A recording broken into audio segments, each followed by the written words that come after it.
माननीय अध्यक्ष महोदय, सबसे पहले मैं इस बार के इस जो स्पीच है उसके बारे में एक छोटी सी जानकारी आपके माध्यम से सदन को देना चाहता हूं कि हमारे विष्णुदेव साय जी के नेतृत्व में जो सरकार चल रही है उसके दो आयाम हैं अध्यक्ष महोदय। प्रमुख आयाम, एक अच्छी नीयत और दूसरी कर्मठता। उसी कर्मठता से प्रेरित होकर अध्यक्ष महोदय इस बार का बजट भाषण मैंने खुद अपने हाथ से अपने हैंडराइटिंग से लिखा है और उसी की प्रतिलिपि सभी सम्मानीय सदस्यों को उपलब्ध कराई है, मेरी हैंडराइटिंग वाली प्रति। अध्यक्ष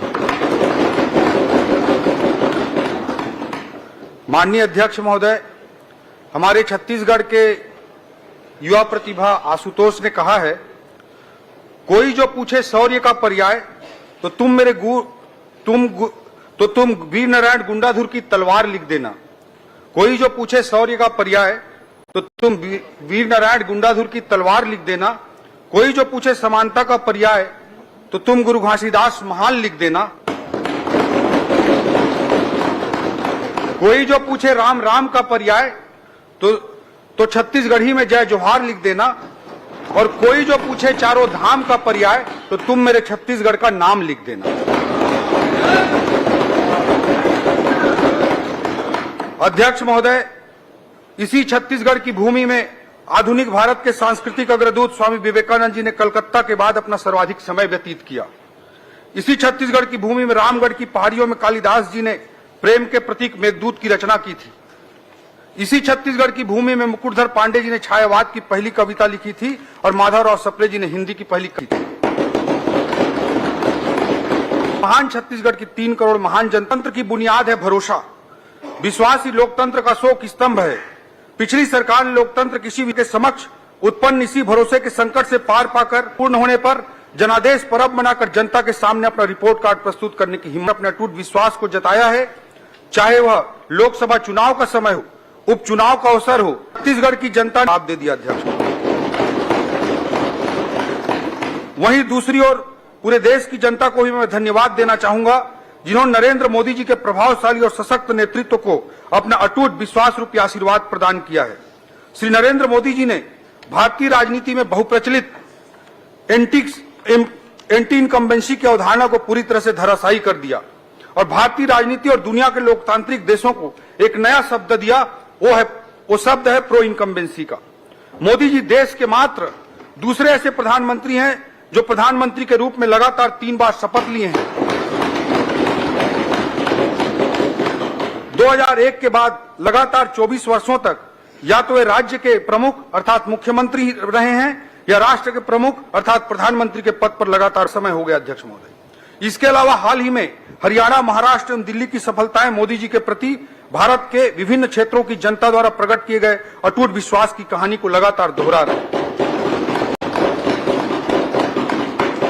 इन दोनों इंजनों के बल पर विकसित भारत और विकसित छत्तीसगढ़ के लिए चल रहे विकास की गाड़ी को हाल के स्थानीय चुनावों में छत्तीसगढ़ में तीसरा इंजन मिल गया है और यह गाड़ी अब और तेज गति से दौड़ने को तैयार है। अध्यक्ष महोदय, हमारे छत्तीसगढ़ के जीवन काल की दृष्टि से यह वर्ष अत्यंत महत्वपूर्ण है। हमारा राज्य अपनी रजत जयंती वर्ष मना रहा है। सन 2000 में जन्म के बाद हमारा छत्तीसगढ़ युवावस्था में पहुंच गया है। 25 वर्ष की आयु किसी व्यक्ति, संस्था या राज्य के जीवन काल में सर्वाधिक ऊर्जा का समय होता है। आज 24 वर्षीय है, जो देश के लोगों की औसत आयु 28 वर्ष से भी बहुत कम है। अध्यक्ष महोदय, इन 25 वर्षों में से 15 वर्ष छत्तीसगढ़ ने आपके नेतृत्व में तीव्र प्रगति की और अब हम मुख्यमंत्री श्री विष्णुदेव साय जी के नेतृत्व में प्रदेश को नई ऊंचाइयों तक ले जाने के लिए लगातार काम कर रहे हैं। अध्यक्ष महोदय, इन 25 वर्षों में हमने बहुत कुछ हासिल किया है। हमारे राज्य का जीडीपी वर्ष 2000 में मात्र 21,000 करोड़ रुपया था, अब हम 5 लाख करोड़ की जीडीपी को पार कर चुके हैं। प्रति व्यक्ति आय 10,000 रुपए से बढ़कर 1.5 लाख के पास पहुंच चुका है। विश्वविद्यालयों की संख्या को हमने 4 से बढ़ाकर 25 तक पहुंचाया है। अध्यक्ष महोदय, हमारे राज्य छत्तीसगढ़ का जब गठन हुआ था अभी मुझे याद आता है कि हमारा एक बैचमेट था। हम लोग उसी समय 12वीं कक्षा पास होकर निकले थे और मेरे दोस्त की पीएमटी में रैंक 100 के अंदर डबल डिजिट में थी। लेकिन उसे एमबीबीएस की सीट तक नहीं मिल पाई थी अध्यक्ष महोदय, क्योंकि उस समय पूरे राज्य में एक ही मेडिकल कॉलेज हुआ करता था। हमारी पार्टी की सरकारों के विशेष प्रयासों से अब मेडिकल कॉलेजों की संख्या 14 तक पहुंच चुकी है अध्यक्ष महोदय। राष्ट्रीय राजमार्गों, राजकीय राजमार्गों और रेल लाइनों की लंबाई को भी हमने इन 25 सालों में डबल किया है। रायपुर में राज्य स्थापना के समय कुल 6 फ्लाइट ही आया करते थे, आज 76 फ्लाइट आते हैं अध्यक्ष महोदय। उस समय बस्तर सरगुजा में एयरपोर्ट की बात कोई सोच भी नहीं सकता था, लेकिन मोदी जी की उड़ान योजना के कारण यह भी संभव हुआ। प्रदेश में कुल ब्रांच, बैंक ब्रांच महज 1500 हुआ करते थे, अब ये बढ़कर 6500 तक पहुंच गया है। 2 लाख शासकीय कर्मचारियों की संख्या को हमने इन 25 सालों में 4 लाख तक पहुंचाया है। मात्र 5 लाख मीट्रिक टन धान की खरीदी होती थी अध्यक्ष महोदय, जो आज कई गुना बढ़कर 1 करोड़ 50 लाख मीट्रिक टन के पास पहुंच चुकी है। 7300 मेगावाट बिजली उत्पादन को हम सब ने 18,000 मेगावाट तक पहुंचाने में सफलता पाई है। छत्तीसगढ़ पावर सरप्लस राज्य बना है। सन 2000 में स्थापना के समय हमारी राजधानी रायपुर या पूरे राज्य में एक भी राष्ट्रीय स्तर का संस्थान नहीं था अध्यक्ष महोदय। आज संभवतः हमारा रायपुर ऐसा एकमात्र राजधानी शहर है जहां आईएम भी है, एम्स भी है, एनआईटी भी है, ट्रिपल आईटी भी है, प्लास्टिक इंजीनियरिंग का इंस्टीट्यूट सीपेड भी है और नेशनल लॉ यूनिवर्सिटी एचएनएलयू भी है। अध्यक्ष महोदय, एक और राष्ट्रीय स्तर का संस्थान आज की इस बजट में और जुड़ने जा रहा है, जिसका जिक्र मैं आगे पंक्तियों में करूंगा। अध्यक्ष महोदय, छत्तीसगढ़ की यह प्रगति गाथा एक ओर मुझे हर्षित करती है, वहीं दूसरी ओर छत्तीसगढ़ के विकास और बेहतर भविष्य की ललक मुझे संतुष्ट होने नहीं देती, बल्कि और ऊर्जा से कार्य करने के लिए प्रेरित करती है। अध्यक्ष महोदय, देश के यशस्वी प्रधानमंत्री श्री नरेंद्र मोदी जी ने कहा है, किसी भी राष्ट्र के जीवन काल में एक पड़ाव आता है जब राष्ट्र अपनी विकास यात्रा में तेजी से प्रगति कर सकता है, और भारत के लिए यह वह समय चल रहा है, अमृत काल चल रहा है। कालखंड ऐसा कालखंड है जब देश एक लंबी छलांग लगाने जा रहा है। मोदी जी के इस शब्दों में पुनः कहूं तो यही समय है, सही समय है। माननीय प्रधानमंत्री जी ने देश की स्वतंत्रता के अमृत काल 2047 तक देश को विकसित राष्ट्र बनाने का जो महत्वाकांक्षी लक्ष्य रखा है, उसकी पूर्ति के लिए आवश्यक है कि छत्तीसगढ़ भी राष्ट्र निर्माण की इस पहल में बराबर का योगदान देकर माननीय प्रधानमंत्री जी की परिकल्पना को सार्थक करे। यह हमारे छत्तीसगढ़ के 3 करोड़ जनता के लिए भी उतना ही जरूरी है कि देश की विकास प्रक्रिया में कदम ताल करते हुए हम आगे बढ़ सकें। अध्यक्ष महोदय, हमने अपने राज्य को विकसित राज्य बनाने हेतु छत्तीसगढ़ अंजोर विजन 2047 पथ प्रदर्शक एक दस्तावेज तैयार किया है। यह विजन डॉक्यूमेंट कोई कोरा सपना नहीं है, बल्कि छत्तीसगढ़ के जनता के महत्वाकांक्षाओं, आशाओं और समृद्धि को साकार करने के जीवन सफर की मार्गदर्शिका है। अध्यक्ष महोदय, यह केवल सरकारी तरीके से बनाया गया कोई सरकारी दस्तावेज मात्र नहीं है। हमने विचार विमर्श कर इसको मूर्त रूप प्रदान किया है, क्योंकि हम जानते हैं कि विकसित छत्तीसगढ़ का स्वरूप केवल सरकार तय न करे, बल्कि यह जन भावनाओं से प्रेरित हो, हमारी मान्यता है। अध्यक्ष महोदय, हमारे विजन डॉक्यूमेंट में अल्पकालिक, मध्यकालिक और दीर्घकालिक लक्ष्य उनको प्राप्त करने की रणनीति शामिल है। हमारी सरकार प्रत्येक बजट भी विजन डॉक्यूमेंट के अनुरूप ही उठा करके एक एक कदम के रूप में प्रस्तुत करेगी। पिछले सत्र में प्रस्तुत बजट से ज्ञान के रूप में समावेशी विकास की जो नींव हमारे द्वारा रखी गई थी, आज का बजट उसी विकास श्रृंखला का अगला पड़ाव है। हमने पिछले बजट में ज्ञान तथा गरीब, युवा, मतदाताओं का न केवल निर्माण किया, अपितु मुख्यमंत्री विष्णुदेव साय जी के नेतृत्व में पिछले पूरे 1 साल इन योजनाओं को जनता तक साय साय पहुंचाया भी है। अध्यक्ष महोदय, इस बजट के शुरुआत में मैं ज्ञान अर्थात अंत्योदय। अध्यक्ष महोदय, पिछले बार हमने ज्ञान को इनका अगर हमको उत्थान करना है तो गति आवश्यक है। अध्यक्ष महोदय, उसे आगे बढ़ाने के लिए, ज्ञान को आगे बढ़ाने के लिए गति की रणनीति आवश्यक है।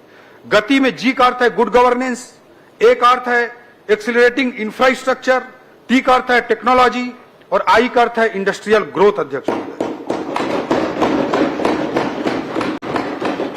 गति न केवल ज्ञान के कल्याण के लिए अनिवार्य है, बल्कि हमारे 2030 तक के मध्यकालिक लक्ष्य और 2047 तक के विकसित छत्तीसगढ़ के दीर्घकालिक लक्ष्य को भी प्राप्त करने के लिए जरूरी है। मैं गति के इन्हीं 4 बिंदुओं का इस बजट की दृष्टिकोण से उल्लेख करना चाहूंगा, वर्णन करना चाहूंगा अध्यक्ष महोदय।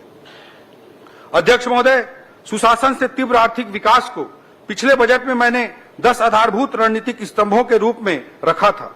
माननीय श्री विष्णुदेव साय जी के नेतृत्व में हमने सुशासन एवं अभिसरण विभाग का गठन किया है ताकि हम प्रधानमंत्री जी के सुशासन के सूत्र वाक्य मैक्सिमम गवर्नेंस मिनिमम गवर्नमेंट की ओर अग्रसर हो सके। एक नए विभाग के रूप में इसे स्थापित करने वाला छत्तीसगढ़ संभवतः देश का पहला राज्य है। अध्यक्ष महोदय,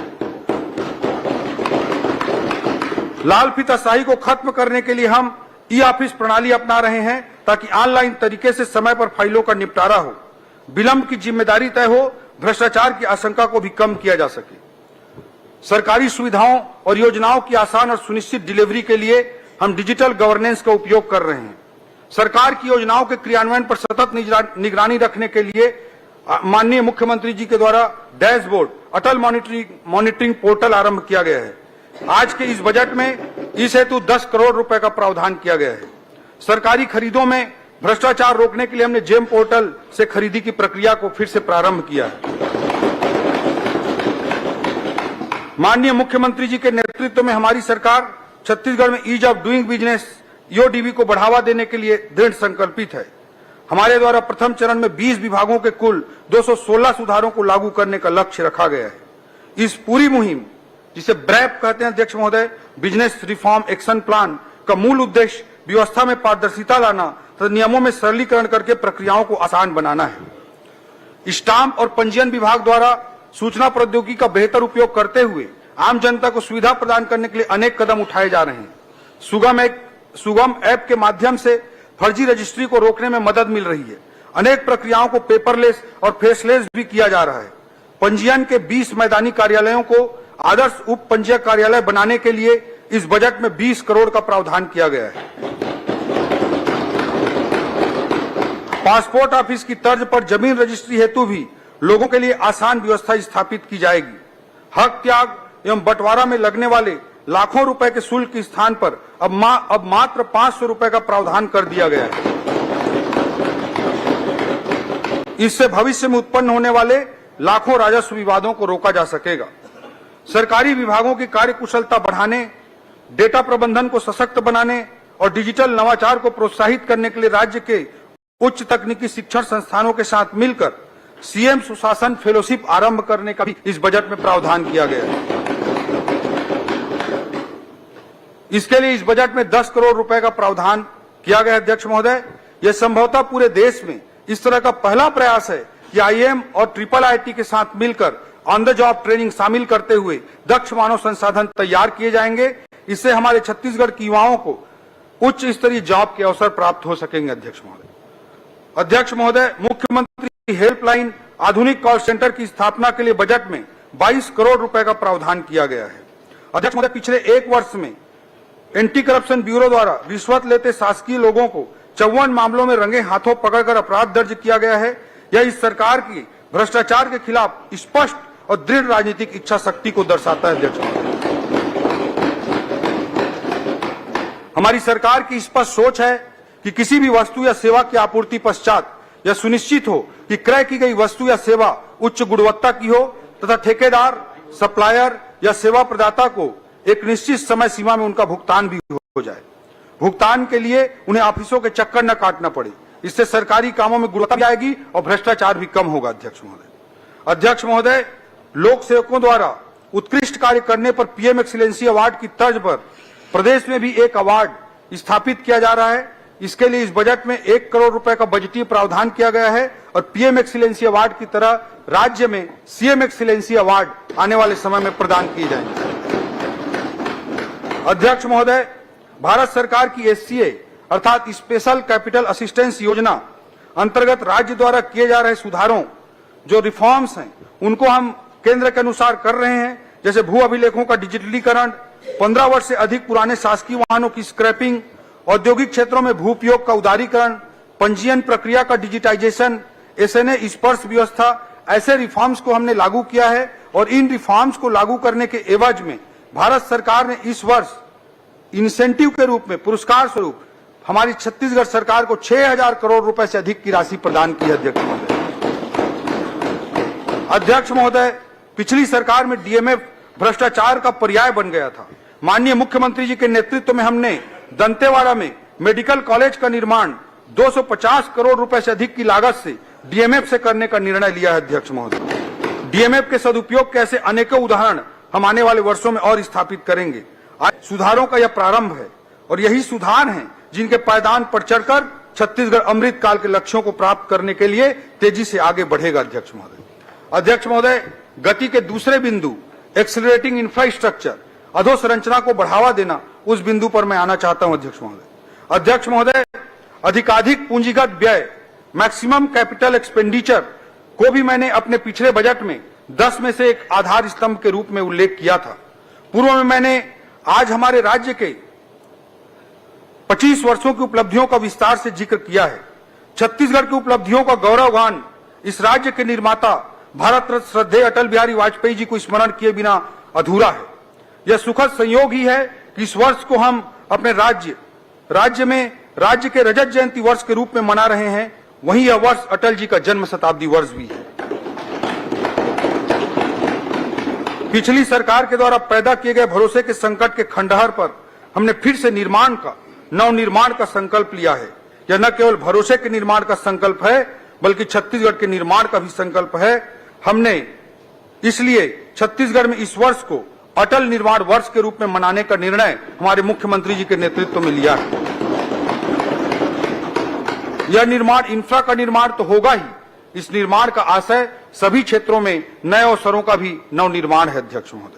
अध्यक्ष महोदय, हमारी सरकार के पहले बजट में हमने पूंजीगत व्यय के लिए 22,300 करोड़ रुपए का प्रावधान किया था। इस क्रम को आगे बढ़ाते हुए इस बजट में रिकॉर्ड पूंजीगत व्यय के लिए 18% की रिकॉर्ड वृद्धि हमने की है और अब पूंजीगत व्यय 26,341 करोड़ रुपए का प्रावधान इस बजट में किया गया। यह कुल बजट का 16% हिस्सा है और पिछले पूंजीगत व्यय किसी भी अर्थव्यवस्था की रीढ़ होती है और शास्त्रियों का मानना है कि 1 रुपए के पूंजीगत व्यय से अर्थव्यवस्था में दीर्घकालिक रूप से भारत सरकार ने इंसेंटिव के रूप में छत्तीसगढ़ को 1,051 करोड़ रुपए प्रोत्साहन स्वरूप प्रदान किए हैं। अध्यक्ष महोदय,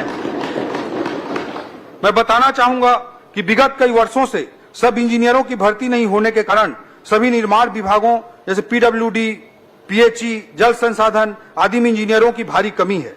विगत 1 वर्ष में हमने 600 से अधिक इंजीनियरों की भर्ती की वित्तीय अनुमति दी है ताकि इन विभागों में पर्याप्त मानव संसाधन उपलब्ध हों एवं अधिकाधिक पूंजीगत व्यय करके आर्थिक विकास को छत्तीसगढ़ में गति दी जा सके। हमारी सरकार ने सड़कों के सुदृढ़ नेटवर्क बनाने के लिए रोड प्लान 2030 तैयार किया है, जिसका मुख्य उद्देश्य राजधानी से जिला, जिला से जिला, जिला से विकासखंड एवं विकासखंड से विकासखंड स्तर तक चौड़ी और उन्नत सड़कों का जाल बिछाना है। हमने छोटे शहर जो नगर पंचायत या नगर पालिका स्तर के हैं उनके विकास को ध्यान में रखते हुए इस बजट में माननीय मुख्यमंत्री जी के निर्देश पर एक नई योजना प्रारंभ करने जा रहे हैं। उस योजना का नाम होगा मुख्यमंत्री रिंग रोड योजना। ये नया योजना प्रारंभ होने जा रहा है। इसके लिए इस बजट में प्रारंभिक तौर पर 100 करोड़ रुपए का प्रावधान किया गया।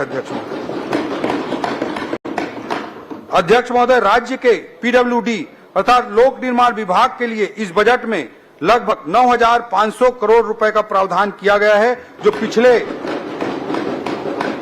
पिछली बार की तुलना में 20% अधिक है। राज्य बनने के बाद पहली बार एक वित्तीय वर्ष में नई सड़कों के निर्माण के लिए इस बार 2,000 करोड़ रुपए का प्रावधान किया गया है। राज्य में पहली बार राष्ट्रीय राजमार्गों के रखरखाव जैसी व्यवस्था राज्य मार्गों एवं मुख्य जिला मार्गों पर भी लागू करने के लिए उन्नत व्यवस्था ओपीआरएमसी योजना अंतर्गत 20 करोड़ रुपए का प्रावधान इस बजट में किया गया है। अध्यक्ष महोदय, डबल इंजन सरकार केवल एक नारा नहीं है बल्कि प्रभावशील वास्तविकता है। प्रमाण स्वरूप मैं बताना चाहूंगा कि भारत सरकार ने राज्य में राष्ट्रीय राजमार्गों के निर्माण के लिए पिछले केवल 1 वर्ष में लगभग 20,000 करोड़ रुपए के सड़कों की कार्य की स्वीकृति प्रदान की है। अध्यक्ष, राज्य के ग्रामीण क्षेत्रों में पक्की 12 मासी सड़कों के निर्माण के लिए पीएमजीएसवाई अंतर्गत 845 करोड़, विशेष पिछड़ी जनजाति वाले बसाहटों को पक्की सड़क से जोड़ने के लिए प्रधानमंत्री जनमन योजना अंतर्गत 500 करोड़ तथा मुख्यमंत्री ग्राम सड़क योजना एमएमजीएसवाई अंतर्गत 119 करोड़ रुपए का प्रावधान किया गया। अध्यक्ष, नगर निगम क्षेत्र जो हमारे छत्तीसगढ़ के 14 बड़े नगरीय निकाय हैं, 14 नगर निगम हैं, उनमें सुनियोजित विकास को बढ़ावा देने के लिए भी इस बजट में एक नई योजना प्रारंभ की जा रही है। इस योजना का नाम मुख्यमंत्री नगरोत्थान योजना रहेगी। अध्यक्ष महोदय, इसके लिए इस बजट में 500 करोड़ रुपए का वित्तीय प्रावधान किया गया। अध्यक्ष, जगदलपुर, अंबिकापुर एवं बिलासपुर एयरपोर्टों के विकास के इसके लिए 40 करोड़ रुपए का वीजीएफ का भी प्रावधान किया गया। अध्यक्ष, माननीय प्रधानमंत्री जी के नदियों को जोड़ने की महत्वाकांक्षी लक्ष्य को भी हम पूरा करने के लिए मुख्यमंत्री जी के नेतृत्व में आगे बढ़ रहे हैं। अध्यक्ष महोदय, महानदी एवं इंद्रावती नदी को जोड़ने के लिए और केवई नदी और हसदेव नदी को आपस में जोड़ने के लिए सर्वे कार्य कराने के लिए भी इस बजट में प्रावधान किया गया। अध्यक्ष, हमने अपने जन संकल्प पत्र के अनुरूप रायपुर एवं आसपास के क्षेत्रों को शामिल करते हुए एनसीआर की तर्ज पर एससीआर साथ जैसे नेशनल कैपिटल रीजन है वैसे स्टेट कैपिटल रीजन बनाने का भी निर्णय हमारी सरकार ने लिया है। इसके लिए बजट सर्वे और डीपीआर निर्माण हेतु भी इस बजट में 5 करोड़ रुपए का प्रावधान किया गया है।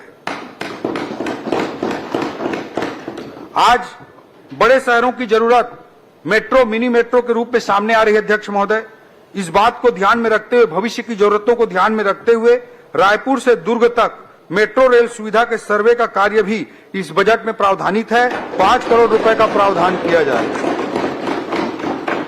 रायपुर शहर में कैनाल रोड फेज 3 का निर्माण, पंडरी से मोवा फ्लाईओवर ब्रिज का निर्माण, एक्सप्रेसवे फेज 2 का निर्माण, कटघोरा से दीपका 4 लेन सड़क का निर्माण, रायगढ़ से महापल्ली 4 लेन सड़क का निर्माण, अंबिकापुर अंबेडकर चौक से वाराणसी मार्ग 4 लेन सड़क का निर्माण, ऐसे अनेकों कार्यों को इस बार प्रमुखता से इस बजट में अधोसंरचनात्मक कार्यों को जोड़ा गया है।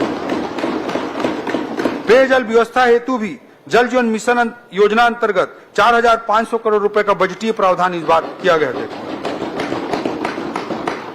गति के तीसरे बिंदु टी अर्थात टेक्नोलॉजी पर मैं अब चर्चा करना चाहूंगा। अध्यक्ष महोदय, औद्योगिक क्रांति से लेकर डिजिटल युग तक तकनीकी प्रगति ने पूरी दुनिया में लगातार आर्थिक विकास को गति प्रदान की है। आज दुनिया चौथी औद्योगिक क्रांति के मुहाने पर खड़ी है, जहां AI, artificial intelligence, blockchain, IoT and renewable energy प्रौद्योगिकियां केवल उपकरण ही नहीं हैं, बल्कि ये परिवर्तनकारी शक्तियां हैं। नवाचार उद्योगों को नए सिरे से परिभाषित कर रहे हैं। टेक्नोलॉजी किसी भी आधुनिक अर्थव्यवस्था का आज की तारीख में प्रवेश द्वार बन चुका है।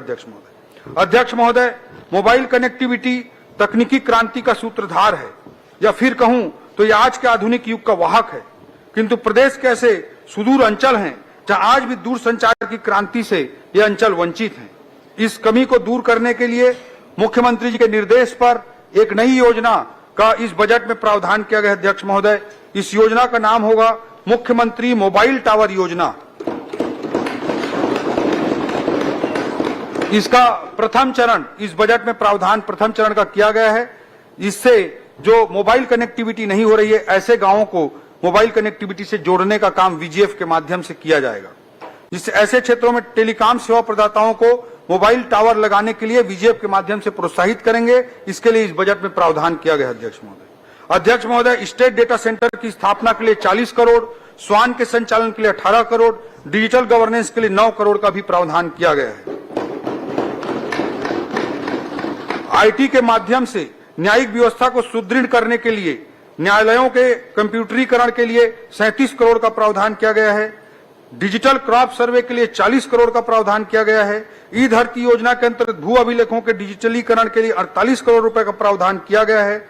वित्तीय टेक्नोलॉजी आधारित वित्तीय प्रबंधन के लिए इफमिस की व्यवस्था को लागू करने के लिए 45 करोड़ और आबकारी विभाग में centralised command and control system को स्थापित करने के लिए 3 करोड़ रुपए का प्रावधान किया गया है। जिला स्तर पर तकनीक का प्रयोग करते हुए जीडीपी का मूल्यांकन करने के लिए स्टैटिस्टिकल एनालिसिस सिस्टम की स्थापना हेतु 7 करोड़ रुपए का प्रावधान किया गया है। यह दुर्भाग्यजनक है अध्यक्ष महोदय कि अब तक जिलों का पृथक से जीडीपी की गणना नहीं की जाती थी। अब विभिन्न जिलों के जीडीपी की गणना की जा सकेगी एवं जिलावार विकास रणनीति भारत सरकार की तरह एस्पिरेशनल डिस्ट्रिक्ट आकांक्षी जिलों की तरह हम योजना बनाकर रणनीतिबद्ध ढंग से काम कर सकेंगे। नवाचारों को प्रोत्साहित करने तथा प्रशासन में इमर्जिंग टेक्नोलॉजी के उपयोग को बढ़ावा देने के लिए भी बजट में अलग से 5 करोड़ रुपए का प्रावधान किया गया है। अध्यक्ष महोदय, गति के चौथे बिंदु इंडस्ट्रियल ग्रोथ पर मैं आता हूं। अध्यक्ष महोदय, हमारे राज्य की आबादी की औसत आयु को देखते हुए एवं राज्य में ज्यादा से ज्यादा रोजगार सृजन करने के लिए राज्य की नई औद्योगिक नीति को माननीय मुख्यमंत्री जी की मंशानुरूप निवेश आधारित न बनाकर पर केंद्रित बनाया गया है। अध्यक्ष महोदय, इसे सर्वसमावेशी बनाते हुए समाज के कमजोर वर्ग, महिला, नक्सल पीड़ित, नक्सल समर्पित और अग्निवीर जैसे विशेष समुदायों के लिए विशेष प्रावधान किए गए हैं। अध्यक्ष महोदय, निवेशकों को कार्यक्रम आयोजित किए गए जिसमें देश के बड़े उद्योगपतियों ने विभिन्न क्षेत्रों जैसे प्लास्टिक, टेक्सटाइल, खाद्य प्रसंस्करण, सीमेंट, आईटी आदि में निवेश की इच्छा जताई है। आज हमारी नई औद्योगिक नीति का नतीजा है कि सेमीकंडक्टर, रिन्यूएबल एनर्जी जैसे क्षेत्रों में भी निवेश के लिए कंपनियां छत्तीसगढ़ में आ रही हैं। नवा रायपुर में फार्मास्यूटिकल पार्क तथा जांजगीर चांपा में स्मार्ट इंडस्ट्रियल पार्क का प्रावधान इसी वर्ष 195 करोड़ रुपए के लागत से किया गया है। नई औद्योगिक नीति को आकर्षक बनाने एवं इसके सफल क्रियान्वयन के लिए पूंजी अनुदान 700 करोड़ रुपया और प्रतिपूर्ति अनुदान 100 करोड़ रुपया प्रावधान किया गया है। यह पिछले वर्षों के बजट की तुलना में लगभग 3 गुना अधिक है। अध्यक्ष महोदय, अतः फूड पार्कों की स्थापना हेतु 17 करोड़, प्रधानमंत्री सूक्ष्म खाद्य उद्योग उन्नयन योजना हेतु 46 करोड़, इसके साथ ही नए औद्योगिक क्षेत्रों की स्थापना हेतु 23 करोड़ का इस बजट में प्रावधान किया गया है। विगत वर्षों में उद्योगों को अनुदान मिलने वाली राशि समय पर न मिल पाने के कारण व्यवसायियों को व्यवहारिक परेशानियों का सामना करना पड़ता था। अध्यक्ष महोदय, मैं अवगत कराना चाहूंगा कि पूर्व वर्ष के लगभग 700 करोड़ रुपए के दायित्वों को हमारी सरकार ने इस वर्ष भुगतान करने का बीड़ा उठाया और ये 700 करोड़ रुपए का भुगतान किया है। अध्यक्ष महोदय, उद्योगों को बढ़ावा देना हमारी सर्वोच्च प्राथमिकता है। इसका सबसे बड़ा परिचायक है कि हमने उद्योग विभाग के बजट को पिछले वर्ष की तुलना में इस वर्ष 2 गुने से भी अधिक करते हुए 1420 करोड़ रुपए का प्रावधान किया है। हमारी सरकार ने पर्यटन को भी उद्योग का दर्जा दिया है। हमारी मंशा है कि प्रदेश में मैन्युफैक्चरिंग के साथ साथ सर्विस सेक्टर में भी तेजी से ग्रोथ हो और हमारे राज्य के कोर उद्योगों के साथ साथ अन्य नए क्षेत्र जैसे pharmaceutical, textile, semiconductor, data centre जैसे क्षेत्रों में ज्यादा से ज्यादा रोजगार के संभावनाएं निर्मित हों। अध्यक्ष महोदय, छत्तीसगढ़ चेंबर ऑफ कॉमर्स को कार्यालय हेतु नवा रायपुर अटल नगर में रियायती दर पर भूमि आवंटन करने के लिए भी इस बजट में प्रावधान किया गया है। अध्यक्ष महोदय, जिला उद्योग कार्यालय राजनांदगांव, जगदलपुर, कोंडागांव, बालोद, महासमुंद और बिलासपुर में भवनों के निर्माण का भी इस बजट में प्रावधान किया गया है। अध्यक्ष महोदय, अब मैं इस वित्तीय वर्ष में जो आर्थिक स्थिति है उसके कुछ डाटा प्रस्तुत करना चाहूंगा। वर्ष 2024-25 के आर्थिक सर्वेक्षण के अनुसार स्थिर दर पर हमारे राज्य के जीएसडीपी सकल घरेलू उत्पाद में 7.51% की वृद्धि अनुमानित है। अध्यक्ष महोदय, इसी अवधि में देश के जीडीपी में 6.4% की वृद्धि अनुमानित है। देश का राष्ट्रीय औसत का वृद्धि 6.4% का है और हमारे राज्य का 7.51% का वृद्धि हो रही है। यह स्पष्ट रूप से दर्शाता है कि हमारा राज्य अधिक प्रभावशाली और उत्कृष्ट प्रदर्शन करते हुए अधिक तीव्रता से आगे बढ़ रहा है। प्रचलित दर पर राज्य का जीएसडीपी 2023-24 में 5,12,000 करोड़ अनुमानित था, जो वर्ष 2024-25 में बढ़कर 5,67,880 करोड़ रुपए अनुमानित है। इसमें लगभग 11% की वृद्धि अनुमानित है। वर्ष 2025-26 में भी 12% की वृद्धि के साथ राज्य का जीएसडीपी 6,35,918 करोड़ रुपए तक पहुंचने का आकलन किया गया है। अध्यक्ष महोदय, विभिन्न क्षेत्रों में हमारे राज्य का प्रदर्शन सराहनीय रहा है। वर्ष 2024-25 में स्थिर भाव पर कृषि क्षेत्र में हमारे राज्य का विकास दर 5.38% है, जबकि देश की औसत 3.76% है। औद्योगिक क्षेत्र में राष्ट्रीय वृद्धि की औसत 6.22% है, जबकि हमारे राज्य में 6.92% है। सेवा क्षेत्र में राष्ट्रीय औसत 7.22% की है और हमारे राज्य की 8.45% की अनुमानित है। यह तुलना दर्शाती है कि हमारे राज्य के सभी क्षेत्रों में राष्ट्रीय औसत से बेहतर प्रदर्शन हो रहा है। वर्ष 2023-24 में प्रति व्यक्ति आय 1,62,000 रुपए संभावित है, जो गत वर्ष की तुलना में 9.37% अधिक है। हमारे राज्य की प्रति व्यक्ति आय में भी वृद्धि राष्ट्रीय औसत वृद्धि से ज्यादा तेजी से हो रही है। आने वाले वर्षों में हम इसी गति को बनाए रखते हुए और भी ऊंचाइयों को छूने के लिए प्रतिबद्ध हैं। अध्यक्ष महोदय, मैं अब अलग अलग क्षेत्रों के बजटीय प्रावधानों के बारे में जिक्र करना चाहूंगा।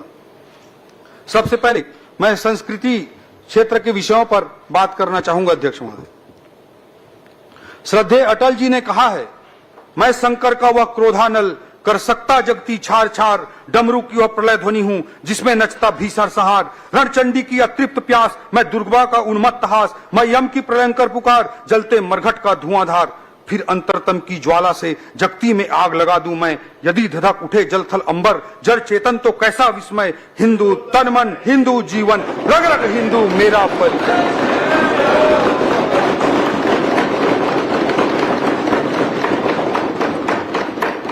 अध्यक्ष महोदय, हिंदू किसी मजहब का नाम नहीं है। माननीय सर्वोच्च न्यायालय ने भी कहा है कि यह एक जीवन पद्धति का नाम है, जीने का एक तरीका है। सर्वे भवन्तु सुखिना का भाव ही हिंदुत्व है और हमें गर्व है इस महान सोच पर, हमें गर्व है इस जीवन पद्धति पर जो हमेशा दुनिया को जीना सिखाते आई। और आज पूरी दुनिया को यह वर्ल्ड ऑर्डर और पीस तथा विश्व व्यवस्था और शांति की गारंटी अगर कोई दे सकता है तो हिंदू की विचारधारा दे सकती है। अध्यक्ष महोदय, दीनदयाल उपाध्याय जी का सांस्कृतिक राष्ट्रवाद इस हिंदुत्व का अनिवार्य हिस्सा है। सांस्कृतिक राष्ट्रवाद भी कोई अमूर्त अवधारणा नहीं है। अध्यक्ष महोदय, इसका सीधा अर्थ इतना ही है कि राष्ट्र का आधार संस्कृति होता है। पश्चिम केवल राज्य को परिभाषित करता है। अध्यक्ष महोदय, जीवंत राष्ट्र की परिकल्पना कभी पश्चिम की डिक्शनरी में नहीं हो सकती है। पश्चिम कहता है कि राज्य के 4 अंग होते हैं, जनसंख्या, क्षेत्रफल, सरकार और संप्रभुता। पश्चिम नहीं समझ सकता कि राष्ट्र का प्राण तत्व संस्कृति होता है। दुर्भाग्य से हमारी शिक्षा पद्धति भी अधिकांश अवसरों में यही पढ़ाते सिखाती आई। अध्यक्ष महोदय, ये हमारा दुर्भाग्य रहा। तीर्थराज प्रयाग के त्रिवेणी पर जो भारत दिखा ना, वही संस्कृति आधारित राष्ट्र है। प्रयागराज के त्रिवेणी से लेकर राजिम के त्रिवेणी तक, भगवान श्री राम के ननिहाल छत्तीसगढ़ में सुदूर सामरी से लेकर सुकमा तक हमारे भांचा राम के जो पद चिन्ह है, वही इस राष्ट्र की संस्कृति का प्राणवायु है।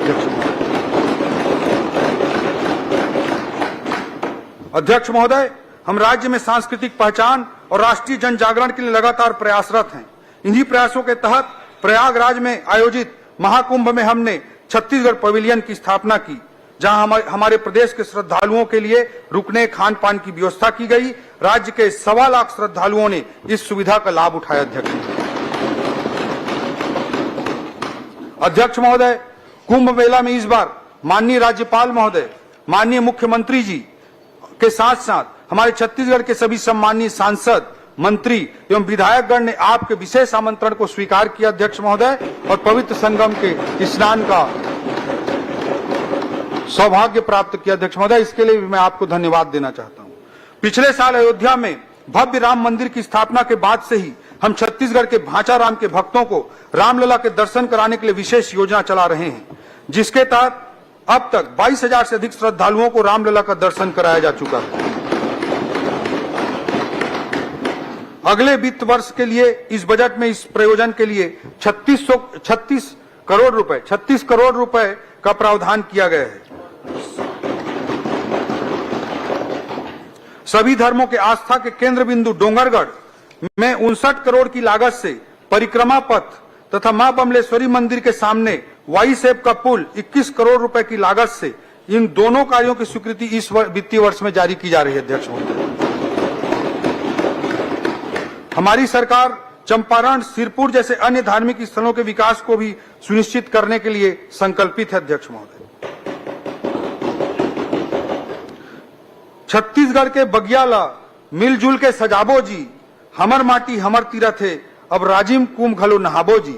एक छत्तीसगढ़ी व्यक्ति की भावना है। अध्यक्ष महोदय, हमने राजिम कुंभ का सुंदर आयोजन फिर से प्रारंभ किया है और आज के इस बजट में अगले साल के आयोजन के लिए 8 करोड़ रुपए का वित्तीय प्रावधान भी रखा गया है। छत्तीसगढ़ के श्रद्धालुओं को सिंधु दर्शन और कैलाश मानसरोवर यात्रा पर जाने के लिए बजटीय प्रावधान भी इस बजट में किया गया है। अध्यक्ष महोदय, पिछली सरकार ने तीर्थ यात्रा योजना को बंद कर दिया था। मैं बताना चाहूंगा कि इस योजना अंतर्गत लगभग 2.5 लाख हितग्राहियों ने हरिद्वार, पुरी, द्वारिका, श्रवणबेलगोला, सारनाथ, सबरीमाला, वैष्णो देवी, स्वर्ण मंदिर इत्यादि महत्वपूर्ण धार्मिक स्थानों की यात्रा की थी। पिछले बजट में हमने इस योजना को पुनः आरंभ किया और आज की इस बजट में इस योजना को, तीर्थ यात्रा योजना को चलाने के लिए 15 करोड़ रुपए के वित्तीय प्रावधान की घोषणा की। अध्यक्ष महोदय, हमारे छत्तीसगढ़ और छत्तीसगढ़ की स्थानीय संस्कृति के लिए हमारी प्रतिबद्धता अनवरत अटूट रही है। विपक्षी साथियों की सरकारों को छत्तीसगढ़ राज्य बनाने का अवसर दशकों तक मिला, लेकिन उन्होंने नहीं बनाया। अगर छत्तीसगढ़ किसी ने बनाया तो श्रद्धेय अटल जी ने बनाया। हमने छत्तीसगढ़ी को राजभाषा का दर्जा दिया। हमने छत्तीसगढ़ राजभाषा आयोग का गठन किया। हमारे छत्तीसगढ़ के महान विभूतियों के नाम पर हमने अनेक अलंकरण स्थापित किए। हमारे छत्तीसगढ़ के धरोहर पद्मश्री कवि सुरेंद्र दुबे जी ने लिखा, अध्यक्ष महोदय, धन्य धन्य ये धरती, धन्य धन्य ये धरती जिसमें कौशल्या ने जन्म लिया, सीता का वनवास हुआ तो इस माटी ने शरण दिया। धन्य धन्य ये धरती जिसमें कौशल्या ने जन्म लिया, सीता का वनवास हुआ तो इस माटी ने शरण दिया। ये दक्षिण कौशल कुशावर्त सिरपुर इसकी राजधानी थी, कलचुरियों ने राज किया था, इसकी एक कहानी थी।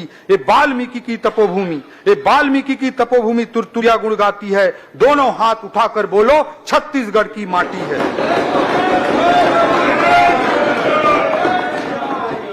अध्यक्ष महोदय, हमारी सरकार स्थानीय आदिवासी संस्कृति को संजोकर रखने के लिए विशेष संग्रहालय की स्थापना कर रही है, जिसमें राज्य के जनजातीय समुदायों की सांस्कृतिक विविधता के आर्टिफैक्ट्स को 14 गैलरियों में संजोया जाएगा।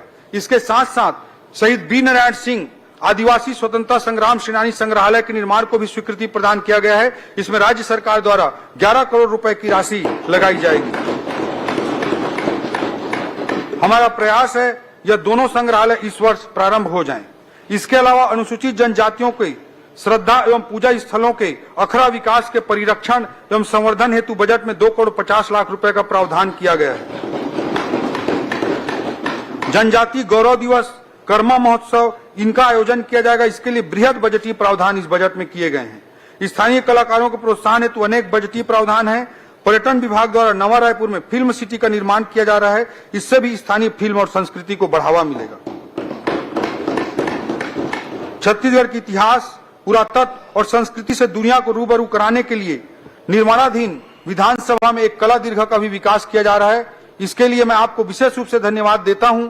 जनजातीय समुदायों के आस्था के केंद्र देवगुड़ी के मरम्मत एवं विकास एवं संस्कृति के परिरक्षण एवं विकास हेतु 11 करोड़ 50 लाख रुपए का प्रावधान इस बजट में।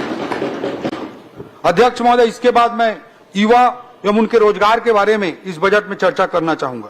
अध्यक्ष महोदय, नेल्सन मंडेला जी ने कहा था, youth is the engine of progress, अर्थात किसी राष्ट्र को विकासशील से विकसित और महान बनाने का सफर युवा शक्ति के योगदान के बिना संभव नहीं है।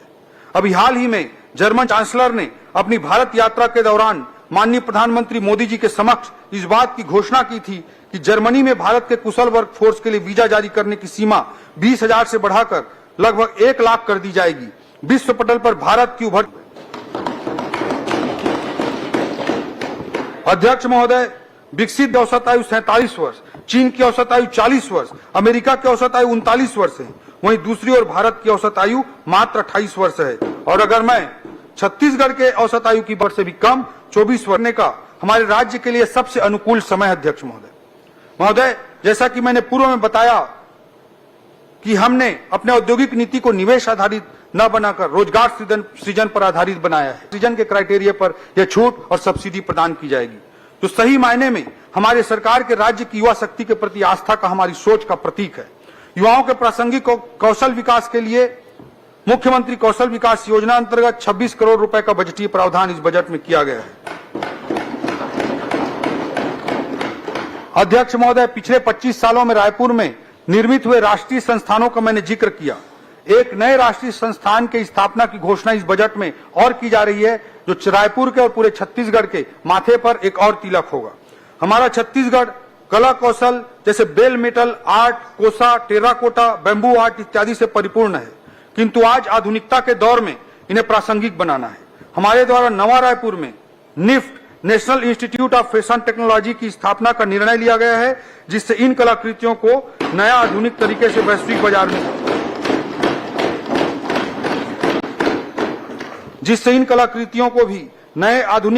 वैश्विक बाजार में नए अवसरों का सृजन किया जा सकेगा।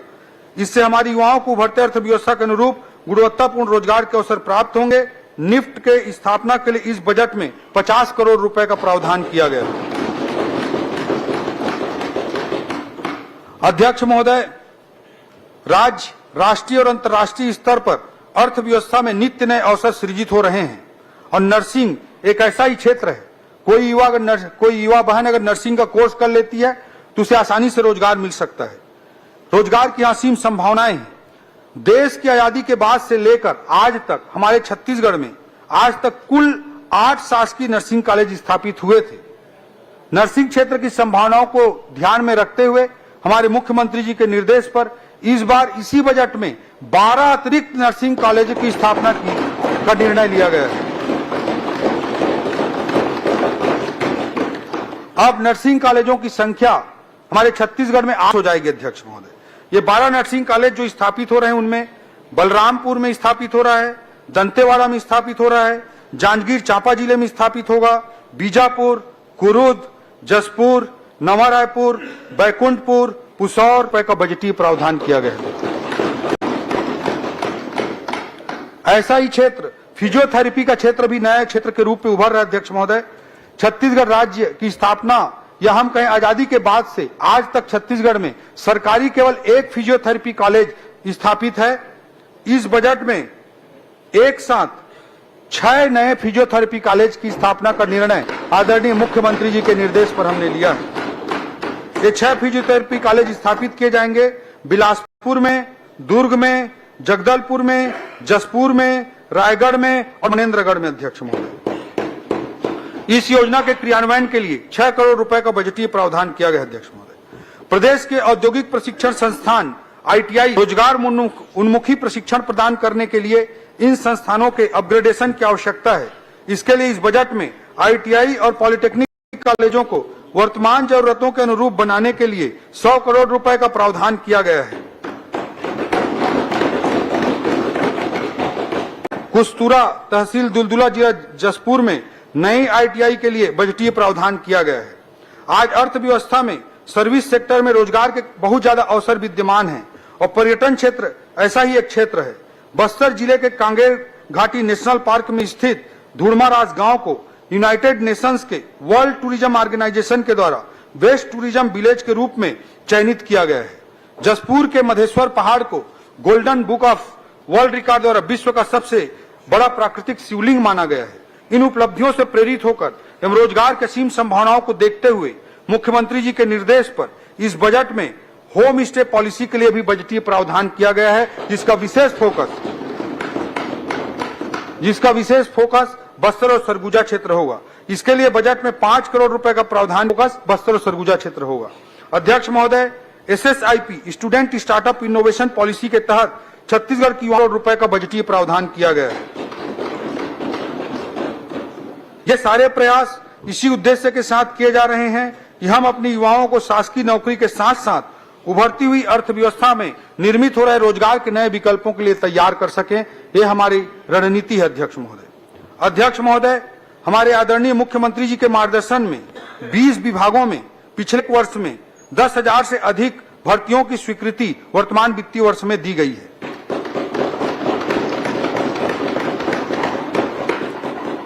आने वाले वित्तीय वर्ष में भी माननीय मुख्यमंत्री जी के मार्गदर्शन में भर्ती हेतु पदों की स्वीकृति की प्रक्रिया को और तेज गति प्रदान की जाएगी। मुख्यमंत्री जी के मार्गदर्शन में स्कूलों के शिक्षकों एवं कॉलेजों के शैक्षणिक पदों की भर्ती के प्रथम चरण की स्वीकृति भी इस वित्तीय वर्ष में प्रदान की जाएगी। अध्यक्ष महोदय, खेल प्रोत्साहन। अध्यक्ष महोदय, हमारी सरकार पूरे प्रदेश में खेल प्रोत्साहन के लिए छत्तीसगढ़ क्रीड़ा प्रोत्साहन योजना लेकर आई है।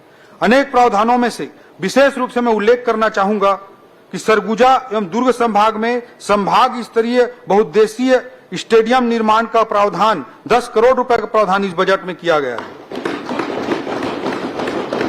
सारंगगढ़ बिलाईगढ़ जिला, सूरजपुर जिला, मनेन्द्रगढ़ चिरमिरी भरतपुर जिला, मुंगेली जिला, शक्ति जिला, गरियाबंद जिला, महासमुंद जिला, बेमेतरा, कांकेर एवं बिलासपुर जिले में बहुउद्देशीय स्टेडियम निर्माण हेतु 15 करोड़ रुपए का बजटीय प्रावधान किया गया है।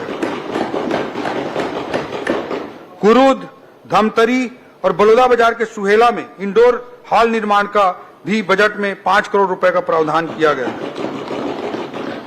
जसपुर में फुटबॉल स्टेडियम, बैडमिंटन कोर्ट और मिनी स्टेडियम तथा इंडोर हॉल निर्माण हेतु 5 करोड़ रुपए के भी प्रावधान किए गए हैं। ऐसे अनेक खेल को बढ़ावा देने के लिए बजटीय प्रावधान इस बजट में शामिल है। अध्यक्ष महोदय, नगरीय विकास की दृष्टि से मैं बताना चाहूंगा कि किसी भी अर्थव्यवस्था की उत्तरोत्तर वृद्धि में नगरीय विकास उत्प्रेरक का कार्य करता है। आर्थिक विकास के साथ शहरों में आबादी का दबाव बढ़ता जाएगा। हमारे शहरों का सुनियोजित और सर्वांगीण विकास हो, इसके लिए अनेक बजटीय प्रावधान इस बजट में किए गए हैं। मैंने मुख्यमंत्री नगरोत्थान योजना, उसके अंतर्गत 500 करोड़ रुपए के बजट प्रावधान का पहले ही जिक्र किया। नगरीय निकाय में अधोसंरचना विकास के लिए इस वर्ष 750 करोड़ रुपए का प्रावधान किया गया है। स्वच्छ पेयजल की व्यवस्था को शहरी क्षेत्रों में दुरुस्त करने के लिए अमृत मिशन अंतर्गत 744 करोड़ रुपए बजट का प्रावधान किया गया है और सबके लिए आवास योजना के अंतर्गत 875 करोड़ रुपए बजट का प्रावधान किया गया है। महोदय, सदन को यह अवगत कराते हुए मैं अंतःकरण से बहुत प्रसन्न हो रहा हूं कि हमारी सरकार ने एक नई योजना मुख्यमंत्री गृह प्रवेश सम्मान योजना प्रारंभ करने का निर्णय लिया है। इसके तहत लाभार्थियों को सही समय पर आवास निर्माण कर गृह प्रवेश के उत्सव पर अतिरिक्त प्रोत्साहन राशि देने का निर्णय लिया गया है तथा इसके लिए इस बजट में 100 करोड़ रुपए का प्रावधान किया गया है। अध्यक्ष महोदय, रायपुर का नालंदा परिसर, उसकी सफल कहानी सर्वविदित है और युवाओं के बीच इसकी मांग को देखते हुए हमने 17 नए नगरीय निकायों में 17 नए प्रावधानों के तहत नगरीय निकायों में नालंदा परिसर विकसित करने का निर्णय लिया। इसके लिए बजट में 100 करोड़ रुपए का बजटीय प्रावधान किया गया। नवीन फायर स्टेशन निर्माण एवं क्षमता वृद्धि के लिए 44 करोड़ रुपए का बजट रखा गया। अध्यक्ष महोदय, छत्तीसगढ़ के विकास का हृदय यदि इसका शहरी क्षेत्र है तो इस विकास की धमनियां इसके गांवों से होकर गुजरती हैं। शहर एवं ग्रामीण विकास दोनों एक दूसरे के पूरक हैं। एक को हासिल किए बिना दूसरे की परिकल्पना नहीं की जा सकती। ग्रामीण विकास की दृष्टि से इस बजट में अनेक प्रावधान किए गए हैं, जिसमें से मैं कुछ का जिक्र करना चाहूंगा। ऐसे कई ग्रामीण मार्ग हैं जो आज भी बरसात में पुल के अभाव में कट जाते हैं। ऐसे पुलों के निर्माण के लिए 30 करोड़ रुपए का बजटीय प्रावधान। मुख्यमंत्री ग्राम गौरव पथ योजना हेतु 100 करोड़ रुपए का प्रावधान किया गया है। ग्राम पंचायतों में छोटे अधोसंरचनाओं के निर्माण के लिए समग्र विकास योजना अंतर्गत 200 करोड़ रुपए का प्रावधान किया गया है। महतारी सदन निर्माण हेतु 50 करोड़ रुपए का प्रावधान किया गया है। राज्य की ग्राम पंचायतों में यूपीआई पेमेंट व्यवस्था को लागू करने के लिए 5 करोड़ रुपए का वित्तीय प्रावधान किया गया है। अध्यक्ष महोदय, पूर्ववर्ती सरकार को गरीबों की चिंता नहीं थी, उसका प्रमाण है कि राज्य सरकार द्वारा प्रधानमंत्री आवास योजना के लिए दिए जाने वाले राज्यांश। किसी भी व्यक्ति के लिए मकान का महत्व क्या होता है, इसे किसी ने शब्दों में बयां किया है। कितना खौफ होता है शाम के अंधेरे में, कितना खौफ होता है शाम के अंधेरे में, पूछ उन परिंदों से जिनके घर नहीं होते।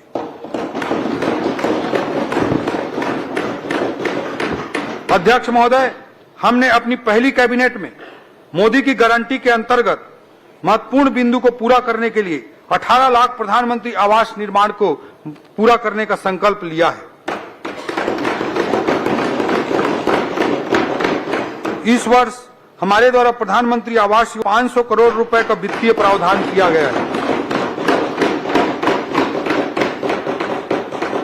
विशेष पिछड़ी जनजाति समूहों पीवीटीजीज के आवास निर्माण के लिए विशेष प्रावधान करते हुए 300 करोड़ रुपए की व्यवस्था की गई है।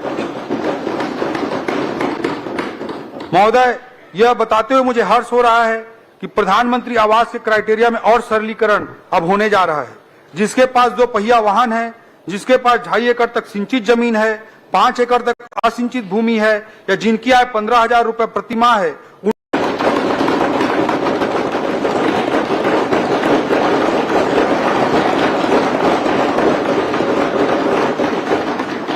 नक्सलवाद प्रभावितों के लिए संवेदनशील सोच के साथ नक्सल प्रभावितों के लिए 15,000 आवास की अतिरिक्त स्वीकृति भारत सरकार द्वारा दी गई है।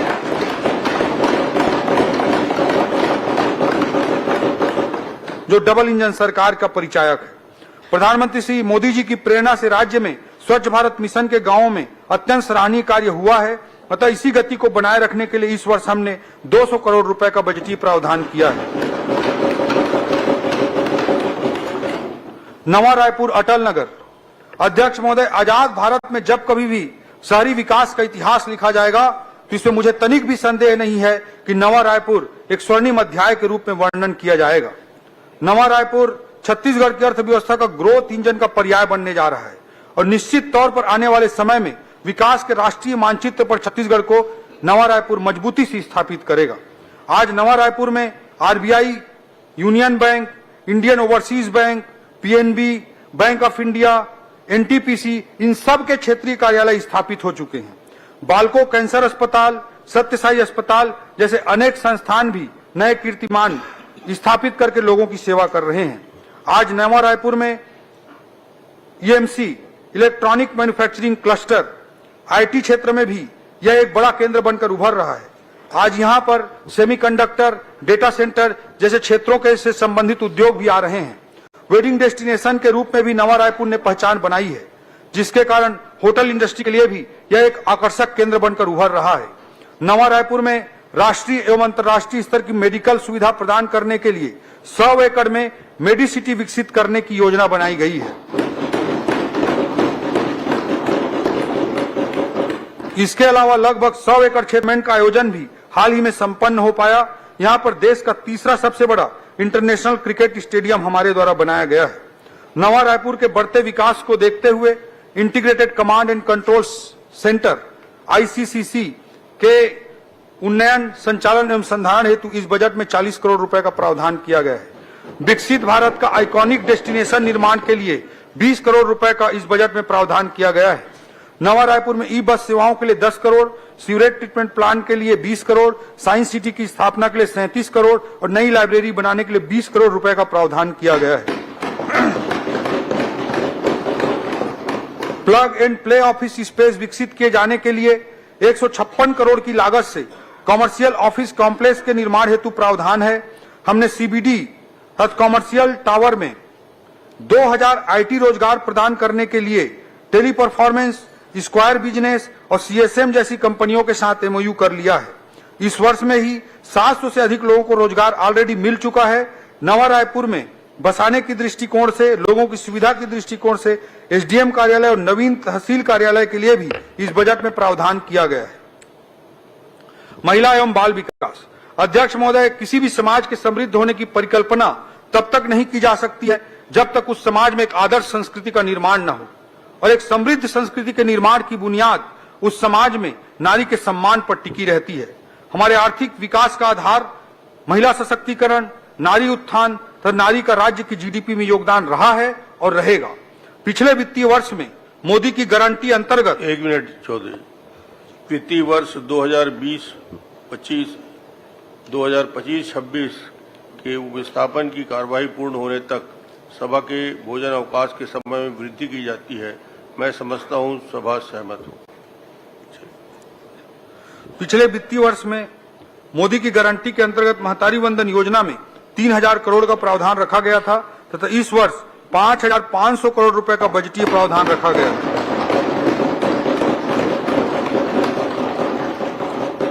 महतारी वंदन योजना ने हमारे छत्तीसगढ़ की माताओं बहनों को आत्मसम्मान और स्वाभिमान दिया है। लाखों बहनें आर्थिक रूप से अपने पैरों पर खड़ी हुई हैं। आर्थिक सशक्तिकरण से राजनीतिक और सामाजिक सशक्तिकरण के रास्ते खुले हैं। सबसे बड़ी बात, बहनों का परिवार के भीतर भी सम्मान बढ़ा है। गांव का मैं उदाहरण देना चाहूंगा अध्यक्ष महोदय, जहां बहनें मां तारी वंदन योजना के पैसे से देते हैं। अध्यक्ष महोदय, पूर्ववर्ती सरकार ने रेडी टू ईट पोषाहार का काम हमारी माताओं बहनों से छीनकर कुछ ठेकेदारों के हवाले कर दिया था। माननीय मुख्यमंत्री विष्णुदेव साय जी के नेतृत्व में हमारी सरकार ने इस अन्याय को ठीक करते हुए पुनः इस कार्य को महिला स्व सहायता समूहों को देना प्रारंभ कर दिया है।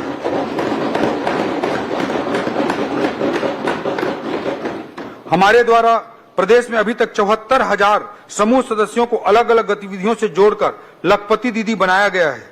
हमने अगले 3 वर्षों में 8 लाख महिला सदस्यों को लखपति दीदी बनाने का लक्ष्य रखा है। कामकाजी महिलाओं को बेहतर आवासीय सुविधा प्रदान करने के लिए 7 वर्किंग वुमन हॉस्टल निर्माण हेतु 79 करोड़ का प्रावधान इस बजट में किया गया है।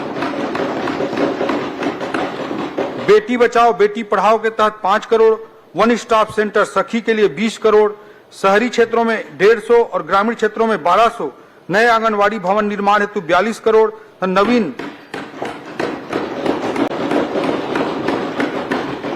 नवीन 7 परियोजना कार्यालय निर्माण के लिए 3 करोड़ 16 लाख रुपए का बजटीय प्रावधान किया गया है। समाज कल्याण अध्यक्ष महोदय, हमने समाज में सभी वर्ग के लोगों के गरिमामय जीवन को सुनिश्चित करने के लिए अनेक बजटीय प्रावधान किए हैं। राष्ट्रीय वृद्धावस्था पेंशन के लिए 200 करोड़, सुखद सारा योजना के लिए 125 करोड़, वरिष्ठ नागरिक सहायता योजना के लिए 4 करोड़, दिव्यांगजनों के शैक्षणिक संस्थानों के लिए 30 crore, physical referral rehabilitation centre का उन्नयन एक आदर्श कृत्रिम अंग निर्माण केंद्र के रूप में करने के लिए 5 करोड़, जसपुर नगर में दिव्यांग बच्चों के लिए आदर्श आवासीय परिसर निर्माण हेतु 2.5 करोड़, माना कैंप रायपुर में दिव्यांगों के विशेष विद्यालय हेतु भवन निर्माण के लिए 5 करोड़ सुनिश्चित करने के लिए भी बजटीय प्रावधान किए गए हैं। खाद्य सुरक्षा अध्यक्ष महोदय, आपके मुख्यमंत्री रहते हमारा राज्य देश का पहला राज्य था जिसने खाद्य सुरक्षा कानून लागू किया था। साथ ही पीडीएस की एक उत्कृष्ट व्यवस्था स्थापित की थी जिसको देश के माननीय सर्वोच्च न्यायालय ने भी तारीफ की थी। इस बार की इस बजट में खाद्य सुरक्षा हेतु 5,326 करोड़ रुपए का प्रावधान किया गया है। शिक्षा अध्यक्ष महोदय, किसी भी राज्य या समाज का मूल आधार शिक्षा होती है, इसलिए हमने बजट में पर्याप्त शैक्षणिक प्रावधान किए हैं। नियमित शैक्षणिक प्रावधानों के अतिरिक्त पीएम श्री स्कूल योजना के लिए 277 करोड़, राष्ट्रीय जम्बूरी के आयोजन के लिए 10 करोड़, संचालनालय लोक शिक्षण के नवीन भवन के निर्माण के लिए 10 करोड़, रामकृष्ण आश्रम अबूझ मार्ग के लिए 10 करोड़, विभिन्न शालाओं के निर्माण हेतु 30 करोड़, 5 जिलों सरगुजा, बस्तर, बलरामपुर, रायगढ़ एवं जसपुर में साइंस पार्क की स्थापना के लिए 7 करोड़ 50 लाख, बस्तर एवं सरगुजा में मोबाइल साइंस लैब की स्थापना के लिए 3 करोड़ 50 लाख, महाविद्यालयों एवं विश्वविद्यालयों में शोध व नवाचार को बढ़ावा देने के लिए 3 करोड़, 25 महाविद्यालयों को आदर्श महाविद्यालय के रूप में स्थापित करने के लिए 75 करोड़, नवा रायपुर में नवीन महाविद्यालय के निर्माण के लिए 4.5 करोड़ एवं 10 महाविद्यालयों में छात्रावास पुनर्निर्माण के लिए भी बजटीय प्रावधान किया गया है। करडेगा जिला जसपुर में महाविद्यालय के निर्माण के लिए तथा 21 शासकीय महाविद्यालयों में भवन निर्माण के लिए 47 करोड़ रुपए का प्रावधान किया गया है।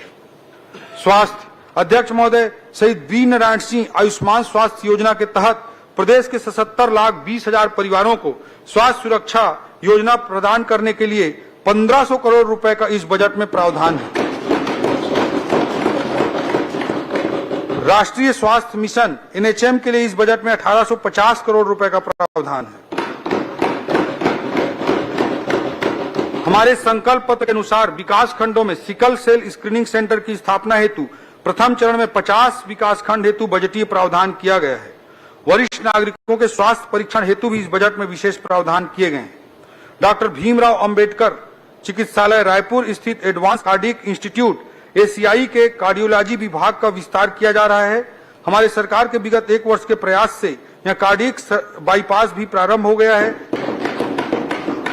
इसके विस्तार हेतु 10 करोड़ रुपए का बजट इस बजट में रखा गया है। निसंतान दंपतियों के लिए आईवीएफ तकनीक एक बड़ी उम्मीद बनकर उभरा है, लेकिन इसके महंगा होने की वजह से आर्थिक रूप से कमजोर दंपति इसका लाभ नहीं ले पाते। सरकारी स्थानों पे इस अत्याधुनिक चिकित्सा सुविधा की व्यवस्था नहीं रहती। इसका ध्यान रखते हुए निसंतान दंपतियों को लाभ पहुंचाने हेतु चिकित्सा महाविद्यालय रायपुर के स्त्री रोग विभाग में ART असिस्टेड रिप्रोडक्टिव टेक्नोलॉजी केंद्र स्थापित किया जाएगा। इस हेतु 10 करोड़ रुपए का बजटीय प्रावधान किया गया है। यह प्रदेश के शासकीय मेडिकल कॉलेज में पहली बार इस तरह के सेंटर की स्थापना होगी। मेकाहारा स्थित क्षेत्रीय कैंसर संस्थान विभाग वन्य विभाग हेतु प्रथम चरण में 20 करोड़ के चिकित्सा उपकरणों की व्यवस्था भी की जाएगी। हम अपने सरकारी अस्पतालों को हाईटेक बना रहे हैं। इसके लिए मेकाहारा में 28.5 करोड़ के 3 टेस्ला MRI मशीन, 26 करोड़ के 256 स्लाइस CT स्कैन मशीन लगाई जाएगी तथा महासमुंद चिकित्सा महाविद्यालय में 14 करोड़ की लागत से 128 स्लाइस CT स्कैन मशीन स्थापित की जाएगी। मेडिकल कॉलेजों के प्रभावी प्रबंधन की दृष्टि से निर्णय प्रणाली को विकेंद्रीकृत करते हुए उनके वित्तीय अधिकारों में न केवल बढ़ोतरी की गई है बल्कि मेडिकल कॉलेज अच्छे तरीके से संचालित हों, इसके लिए अतिरिक्त बजट का प्रावधान भी किया गया है। जनकपुर में 100 बिस्तर अस्पताल, जांजगीर चांपा एवं कोरबा जिला में 220 बिस्तर अस्पताल, राजा नवागांव जिला कबीरधाम, भेज्जी जिला सुकमा में PHC की स्थापना, पचपेड़ी बिलासपुर के PHC का CSC में उन्नयन, ग्राम कटवार मनेन्द्रगढ़ चिरमिरी भरतपुर में सब हेल्थ सेंटर, इनके लिए पदों का प्रावधान इस बजट में किया गया है। इसी तरह सरोना रायपुर में 100 बिस्तर अस्पताल, सरिया सारंगढ़ बिलाईगढ़ जिला, नवागढ़ बेमेतरा जिला, कटघोरा कोरबा जिला के CSC का 100 बिस्तर अस्पताल में उन्नयन किए जाने हेतु प्रावधान किया गया है। मोतीमपुर मुंगेली, भंडारपुरी रायपुर, सिरिमकेला जिला जसपुर में PHC की स्थापना, कोदबा जसपुर, धरसीवा रायपुर तथा तरेगांव जंगल कबीरधाम के CSC का उन्नयन, तखतपुर में मातृ शिशु अस्पताल की स्थापना करने हेतु भी पदों एवं भवनों के लिए आर्थिक प्रावधान किया गया है। सेंद्री बिलासपुर के मानसिक चिकित्सालय, कुरूद धमतरी, बसना महासमुंद के 100 बिस्तर अस्पताल, गौरेला पेंड्रा मरवाही एवं गरियाबंद के जिला चिकित्सालय, बीजापुर के 100 बिस्तर अस्पताल को 200 बिस्तर अस्पताल में अपग्रेड किया जाएगा।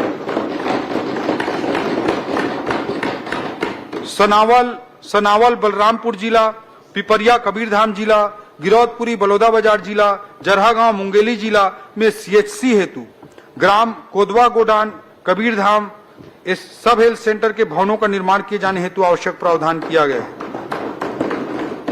राज्य को नेचुरोपैथी हब के रूप में विकसित करने के उद्देश्य से 10 बेड वाले 4 योग एवं प्राकृतिक चिकित्सा केंद्र की स्थापना हेतु भी 13 करोड़ रुपए का प्रावधान किया गया है।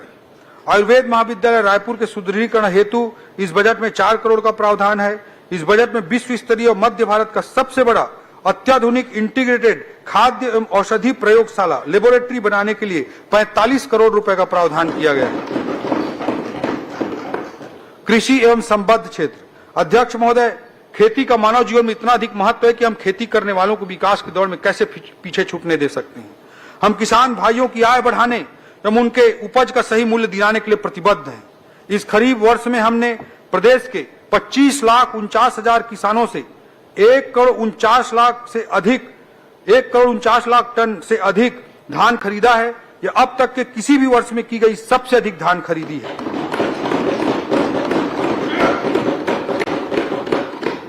अध्यक्ष महोदय, जब से माननीय श्री विष्णुदेव साय जी के नेतृत्व में हमने कार्यभार संभाला है, प्रदेश के किसानों के खाते में विभिन्न योजनाओं के तहत लगभग 1 लाख करोड़ रुपए की राशि अंतरित की जा चुकी है। कृषक उन्नति योजना के लिए विगत वर्ष की भांति इस वर्ष भी 10,000 करोड़ रुपए का प्रावधान किया गया है।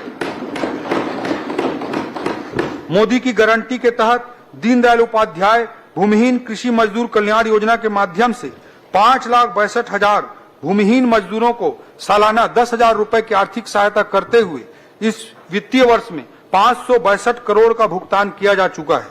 आगामी वर्ष हेतु इस योजना के अंतर्गत भूमिहीन कृषक मजदूरों के लिए 600 करोड़ रुपए का बजटीय प्रावधान किया गया है। कृषि पंपों के निःशुल्क विद्युत प्रदाय योजना अंतर्गत 3,500 करोड़ रुपए का बजट प्रावधान किया गया है। माननीय प्रधानमंत्री नरेंद्र मोदी जी ने किसान भाइयों को प्राकृतिक आपदाओं से होने वाले नुकसान से बचाने के लिए प्रधानमंत्री फसल बीमा योजना की शुरुआत की थी। इस योजना के अंतर्गत राज्यांश के लिए इस बजट में 750 करोड़ रुपए का प्रावधान किया गया है। मैं सदन को बताना चाहता हूं कि योजना की शुरुआत से अभी तक राज्य के किसानों द्वारा 1362 करोड़ रुपए का प्रीमियम अदा किया गया, जिसके विरुद्ध किसानों को अब तक 7156 करोड़ रुपए का क्लेम भुगतान किया जा चुका है।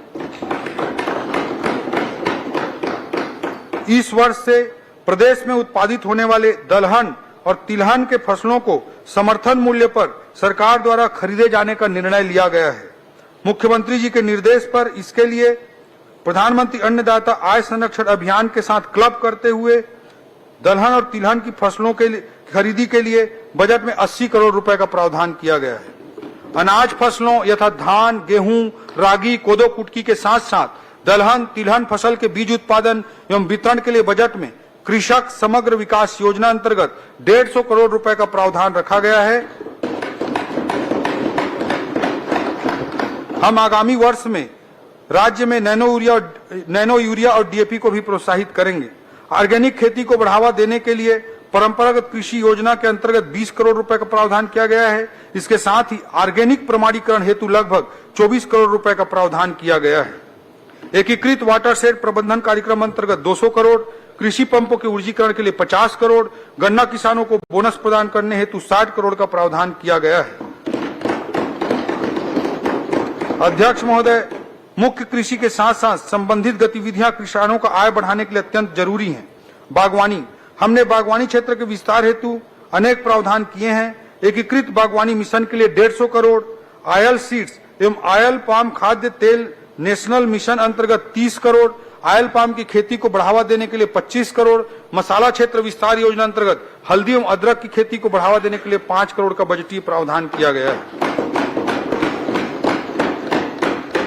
डेयरी, अध्यक्ष महोदय, हमने गुजरात के बनासकांठा का डेयरी मॉडल देखा है, जहां दुग्ध उत्पादन से किसान 25,000 से 1 लाख रुपए तक प्रति माह कमा रहे हैं। बनास डेयरी भारत ही नहीं एशिया की सबसे बड़ी डेयरी है। छत्तीसगढ़ में दुग्ध उत्पादन के जरिए किसानों की आय बढ़ाने के लिए हमने मुख्यमंत्री विष्णुदेव साय जी के मार्गदर्शन में national dairy development board NDDB के साथ समझौता किया है। इसके जुड़ी समितियों को तकनीकी जानकारी और प्रशिक्षण दिया जाएगा। डेयरी विकास समग्र परियोजना हेतु 90 करोड़ रुपए का इस बजट में प्रावधान रखा गया है। मत्स्यिकी, आज राज्य में मत्स्य उत्पादन लगभग 8 लाख टन प्रतिवर्ष है। मत्स्य बीज के उत्पादन में हमारा राज्य न केवल आत्मनिर्भर है बल्कि पड़ोसी राज्यों को भी निर्यात कर रहा है।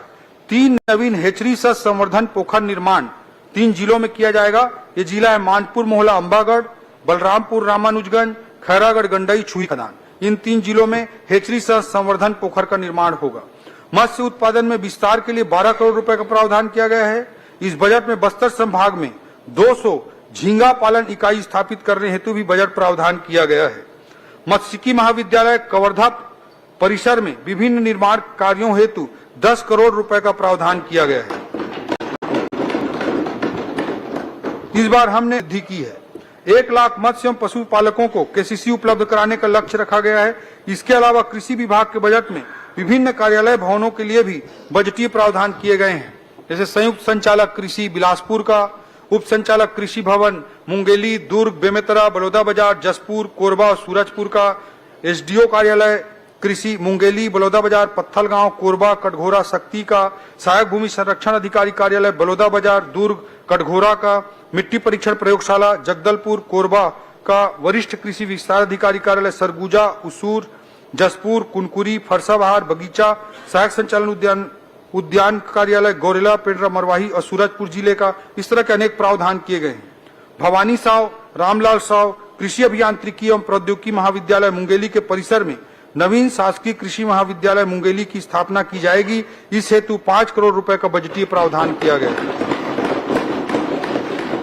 राज्य बनने के 25 वर्ष बाद भी अंजोरा में एकमात्र पशु चिकित्सा महाविद्यालय आज चल रहा है। इस बजट में बिलासपुर में निर्माणाधीन महाविद्यालय में जो कामों की जरूरत है उसके लिए 7 करोड़ 27 लाख रुपए का प्रावधान किया गया है और हमारा प्रयास रहेगा कि अंजोरा में चल रहे पशु चिकित्सा महाविद्यालय के साथ साथ बिलासपुर में एक और महाविद्यालय काम करे, इसे इसी सत्र से प्रारंभ किया जाए, इसके लिए प्रयास है। सहकारिता अंतर्गत माननीय केंद्रीय गृह एवं सहकारिता मंत्री श्री अमित शाह जी ने सहकार से समृद्धि का नारा दिया है। इस सूत्र वाक्य को मानते हुए हमने अनेकों पहल किए हैं। पैक्स कंप्यूटरीकरण योजना के अंतर्गत प्रथम चरण में राज्य के 2028 पैक्स का कंप्यूटरीकरण करने के लिए 24 करोड़ का प्रावधान किया गया है। सहकारी समितियों को सुविधा संपन्न बनाने की दृष्टि से 500 गोदाम सह कार्यालय भवन के निर्माण के लिए 75 करोड़ रुपए का प्रावधान किया गया है। प्रदेश के शक्कर कारखानों की कार्यशील पूंजी हेतु 40 करोड़ रुपए का प्रावधान किया गया है। जल संसाधन अध्यक्ष महोदय, राज्य में सुदृढ़ सिंचाई व्यवस्था कृषि विकास, खाद्य सुरक्षा एवं समृद्ध ग्रामीण अर्थव्यवस्था की बुनियाद है। प्रदेश में ऐसे सैकड़ों सिंचाई परियोजनाएं हैं जो विगत कई वर्षों से अपूर्ण हैं। इन परियोजनाओं को आगामी वर्षों में कार्य योजना बनाकर शीघ्र पूरा करने के उद्देश्य से हमने अटल सिंचाई योजना लागू करने का निर्णय लिया है, ताकि पुरानी सिंचाई योजनाएं समयबद्ध ढंग से पूरी की जा सके। इस पूरी कार्य अवधि में लगभग 5000 करोड़ रुपए व्यय करके 1 लाख हेक्टेयर से अधिक क्षेत्र में सिंचाई क्षमता सृजित करने का साहसी लक्ष्य रखा गया है। सिंचाई परियोजनाओं के निर्माण एवं अनुरक्षण की दृष्टि से बजट में कुल 3800 करोड़ रुपए का प्रावधान किया गया है, जो पिछले साल की तुलना में लगभग 20% ज्यादा है। वन अध्यक्ष महोदय, भारतीय वन सर्वे के अनुसार छत्तीसगढ़ राज्य ने वन क्षेत्र में सर्वाधिक वार्षिक वृद्धि दर्ज की है।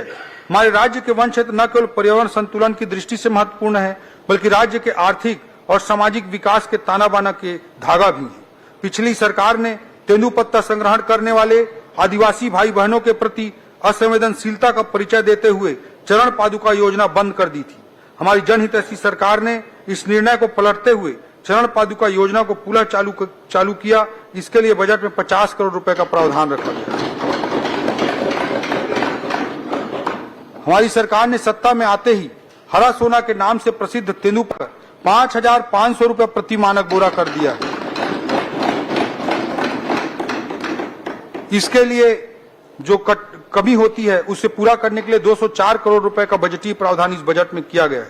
राजमोहिनी देवी तेंदुपत्ता करता है, बल्कि अनुभव एवं प्राकृतिक ज्ञान का भी एक अद्भुत भंडार है। राज्य के सामाजिक, आर्थिक एवं सांस्कृतिक विकास में सदियों से आदिवासी भाइयों का अविस्मरणीय योगदान रहा है। इस बजट के द्वारा हमने अपने जनजातीय समुदाय के विकास के लिए अनेक बजटीय प्रावधान किए हैं। जनजातीय क्षेत्रों में बुनियादी सुविधाओं और अधोसंरचना के विकास के लिए 221 करोड़ रुपए, धरती आबा जनजाति ग्राम उत्कर्ष प्रधानमंत्री जनजातीय उन्नत ग्राम अभियान योजना के अंतर्गत ऊर्जा विभाग को देने के लिए 50 करोड़ रुपए, पीएम जनमन के तहत विशेष पिछड़ी जनजाति समुदाय को सभी योजनाओं में सैचुरेट करने के लिए स्कूल शिक्षा विभाग की दृष्टि से 30 करोड़, ट्राइबल वेलफेयर विभाग की दृष्टि से 12 करोड़ और आवास निर्माण के लिए 300 करोड़ रुपए का प्रावधान रखा गया है। जिला बलरामपुर एवं राजनांदगांव में 500 सीटर प्रयास आवासीय विद्यालय की स्थापना हेतु 21 करोड़ 50 लाख रुपए का बजटीय प्रावधान किया गया है। अध्यक्ष महोदय, पिछले बजट में हमने 10 स्तंभों के रूप में एक स्तंभ बस्तर और सरगुजा की ओर देखो का भी जिक्र किया था। मैं बस्तर में किए जा रहे प्रयासों के संबंध में सदन के समक्ष आपके माध्यम से प्रस्तुत करना चाहूंगा। बस्तर में पहले एजुकेशन सिटी, पोटा केबिन, प्रयास विद्यालय, छूलो आसमान, लाइवलीहुड कॉलेज, नन्हे परिंदे जैसे इनोवेटिव प्रोजेक्ट चलाए गए, जिससे बस्तर की भावी पीढ़ी को भटक कर नक्सलवाद के चंगुल में फंसने से बचाया जा सके, ये प्रयास किया गया। बस्तर की युवा गोली, बंदूक, लैंडमाइन की बात करने के बजाय इन नाव के कारण कागज, कलम, नीट और आईआईटी की बात करने लगे। बस्तर नक्सलगढ़ के जगह पर शिक्षा का गढ़ बनने लगा, लेकिन दुर्भाग्य की परसेप्शन को तोड़ने के लिए हमें कड़ी मेहनत करनी होगी।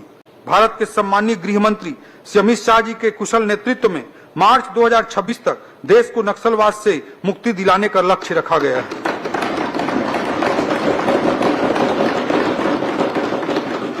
हमारे छत्तीसगढ़ के मुख्यमंत्री एवं उप मुख्यमंत्री जी की अगुवाई में हमने नक्सलवाद पर प्रचंड प्रहार करते हुए मात्र 1.25 साल के छोटे अंतराल में 305 से अधिक नक्सलियों को मार गिराया है तथा लगभग 1000 नक्सलियों को आत्मसमर्पण करा के मुख्य धारा से जोड़ने का काम किया है। नक्सलवाद से मुक्ति के साथ ही बस्तर के नक्सल प्रभावित क्षेत्र में विकास का मार्ग प्रशस्त हो रहा है और अब वहां गोलियों की गूंज नहीं बल्कि स्कूलों की घंटियां और मांदर के थाप सुनाई पड़ने लगे। अब बस्तर की फिजाओं में दहशत का सन्नाटा नहीं बल्कि महुआ की भीनी भीनी खुशबू का एहसास होने लगा है। आज जहां कोंटा ब्लॉक के पुअर्ती जैसे गांव जो माओवादी हिंसा के केंद्र बिंदु थे, वहां पर पहली बार लोगों ने पंचायत चुनाव में बढ़ चढ़कर हिस्सा लिया और लोकतंत्र पर अपना भरोसा जताया है। इस वर्ष बस्तर ओलंपिक का आयोजन किया गया जिसमें 1,65,000 लोगों ने हिस्सा लिया। इसमें 300 से अधिक ऐसे खिलाड़ी थे जो आत्मसमर्पित नक्सली थे। इस नए वित्तीय वर्ष में बस्तर ओलंपिक के आयोजन के लिए भी बजट का प्रावधान किया गया है। बस्तर के जनमानस में स्वस्थ, सकारात्मक एवं सृजनात्मक भावना उत्पन्न करने के लिए जगह जगह पर योग शिविर का आयोजन किया जाएगा। इसके लिए भी इस बजट में 2 करोड़ रुपए का बजटीय प्रावधान किया गया है। अध्यक्ष महोदय, बस्तर पर्व, त्योहार, मेला मड़ाई और उत्सवों का सदैव केंद्र बिंदु रहा है और वहां की संस्कृति की यही पहचान है। बस्तर मड़ाई और बस्तर में मैराथन के लिए भी इस बजट में प्रावधान किया गया है। बस्तर के सांस्कृतिक वैशिष्ट, समृद्ध प्रकृति और जलवायु की विशिष्टता के कारण इको और फार्म टूरिज्म की संभावनाएं, जैव विविधता अवलोकन एवं टूरिज्म जोन के निर्माण के लिए 10 करोड़ रुपए का बजटीय प्रावधान किया गया है। बस्तर में जैसे जैसे नक्सलवाद का सूर्यास्त हो रहा है, वह समग्र विकास के दृष्टिकोण से नियत नेल्ला नार अर्थात मेरा सुंदर गांव योजना के माध्यम से नक्सल प्रभावित गांवों को हितग्राही मूलक योजनाओं से सैचुरेट करने का लक्ष्य रखा गया है। इसके लिए इस बजट में 25 करोड़ रुपए का प्रावधान अतिरिक्त किया गया है। अध्यक्ष महोदय, इस खरीफ सीजन में सिर्फ बस्तर क्षेत्र के लगभग 2.5 लाख किसान भाइयों से 14 लाख मीट्रिक टन धान की रिकॉर्ड खरीदी की गई तथा लगभग 3,228 करोड़ उनके खाते में सीधे भुगतान किए गए हैं। अध्यक्ष महोदय, हमारा प्रयास यह भी है कि कोंडा गांव के नवनिर्मित एथेनॉल प्लांट भी इसी वित्तीय वर्ष में प्रारंभ हो सके, जिससे कि क्षेत्र के किसानों को इसका बहुप्रतीक्षित लाभ मिलना शुरू हो जाए। अध्यक्ष महोदय, इसी तरह सरगुजा का अंचल भी हमारे छत्तीसगढ़ की दृष्टि से अत्यंत महत्वपूर्ण है। पिछली सरकार में सरगुजा क्षेत्र लगातार उपेक्षाओं का शिकार रहा, लेकिन माननीय विष्णुदेव साय जी के नेतृत्व में अब सरगुजा क्षेत्र में विकास के नए युग का प्रारंभ हुआ है। सरगुजा अंचल के सभी जिलों के समग्र और संतुलित विकास हेतु हमारी सरकार ने इस बजट में अनेकों प्रावधान किए हैं। हमारी सरकार आने के बाद अंबिकापुर मेडिकल कॉलेज हेतु 10 करोड़ रुपए की अतिरिक्त राशि भी इस वर्ष जारी की जाएगी। सरगुजा में बांस की खेती के लिए 10 करोड़ रुपए का कुनकुरी, कैलाश गुफा, मैनपाट आदि शामिल हैं। इस टूरिस्ट सर्किट के लिए 10 करोड़ रुपए का प्रावधान किया गया है। बलरामपुर में प्रयास विद्यालय स्थापना हेतु 20 करोड़ का प्रावधान। सरगुजा अंचल के दूरस्थ क्षेत्रों में अच्छी स्वास्थ्य सुविधाएं देने के लिए कुनकुरी में मेडिकल कॉलेज, मनेन्द्रगढ़ में मेडिकल कॉलेज भवन प्रावधान किया गया है। अंबिकापुर इंजीनियरिंग कॉलेज के भवन निर्माण का भी इस बजट में प्रावधान किया गया है। बैकुंठपुर, बलरामपुर और जसपुर में नर्सिंग कॉलेज, एडवेंचर टूरिज्म के तहत मयाली क्षेत्र में पर्यटन विकास हेतु 5 करोड़, सरगुजा में केंद्रीय उपकरण प्रयोगशाला, उर्वरक गुण नियंत्रण प्रयोगशाला का भी प्रावधान है। छत्तीसगढ़ क्रीड़ा प्रोत्साहन योजना अंतर्गत सरगुजा क्षेत्र में स्टेडियम निर्माण का भी प्रावधान किया गया है। इन प्रावधानों के माध्यम से हम सरगुजा के लोगों को बेहतर सुविधाएं, अवसर और बेहतर जीवन स्तर देने का प्रयास कर रहे हैं। हमारी सरकार का उद्देश्य है कि सरगुजा क्षेत्र प्रदेश के विकास में महत्वपूर्ण भूमिका निभाए और यहाँ के निवासियों का सर्वांगीण विकास हो। अध्यक्ष महोदय, बस्तर एवं सरगुजा क्षेत्र में कम घनत्व वाले आबादी के क्षेत्र होने के कारण सार्वजनिक यातायात के साधन, बस आदि पर्याप्त नहीं होते हैं। अतः हमारी सरकार ने पंचायतों से ब्लॉक मुख्यालय और जिला मुख्यालय तक सुगम यातायात व्यवस्था उपलब्ध कराने के लिए एक नई योजना बनाया है। मुख्यमंत्री जी के निर्देशानुसार मुख्यमंत्री सुगम यातायात योजना का प्रावधान किया गया है। इसके लिए 25 करोड़ रुपए का बजटीय प्रावधान किया गया है।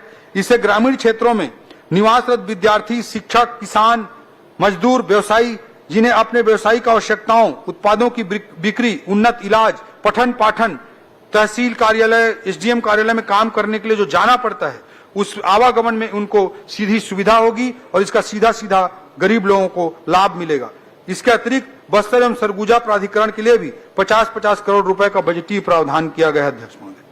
अध्यक्ष महोदय, ऊर्जा अंतर्गत घरेलू उपभोक्ताओं को विद्युत देयकों में राहत योजना के अंतर्गत 1000 रुपए का बजटीय प्रावधान किया गया है। एकल बत्ती कनेक्शन का लाभ कुल 15,63,000 से अधिक हितग्राहियों को प्राप्त हो रहा है। इस योजना हेतु 500 करोड़ रुपए का बजटीय प्रावधान किया गया है। पीएम कुसुम योजना के क्रियान्वयन में पूर्ववर्ती सरकार का रवैया अत्यंत उदासीन रहा, जिसका खामियाजा छत्तीसगढ़ की जनता को भुगतना पड़ा।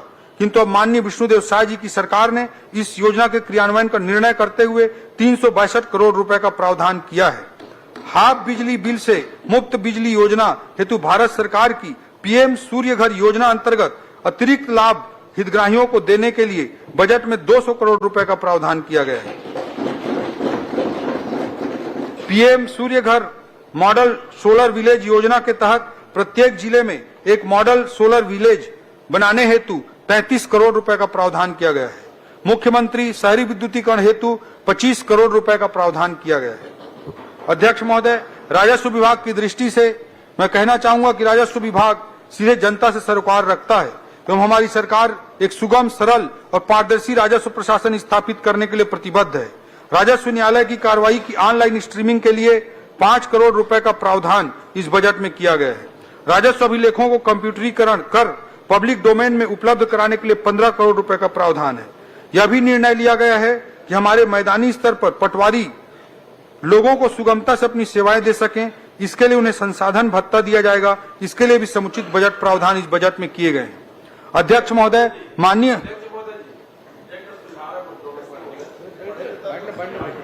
होंदे ना एक मिनट अध्यक्ष महोदय, माननीय मुख्यमंत्री श्री विष्णुदेव साय जी के नेतृत्व में हमने अचल संपत्ति के अंतरण पर एक विशेष प्रावधान है, इसको सुने सभी लोग ध्यान से, मेरा रिक्वेस्ट है। अध्यक्ष महोदय, माननीय मुख्यमंत्री श्री विष्णुदेव साय जी के नेतृत्व में हमने अचल संपत्ति के अंतरण पर जो स्टाम्प ड्यूटी लगती है, जो पंजीयन कार्यालय में पंजीयन कराने जाते हैं, उसमें जो स्टाम्प ड्यूटी लगती है, उस पर 12% का अतिरिक्त उपकर अर्थात शेष लगाया जाता था, उसे समाप्त करने का निर्णय लिया है।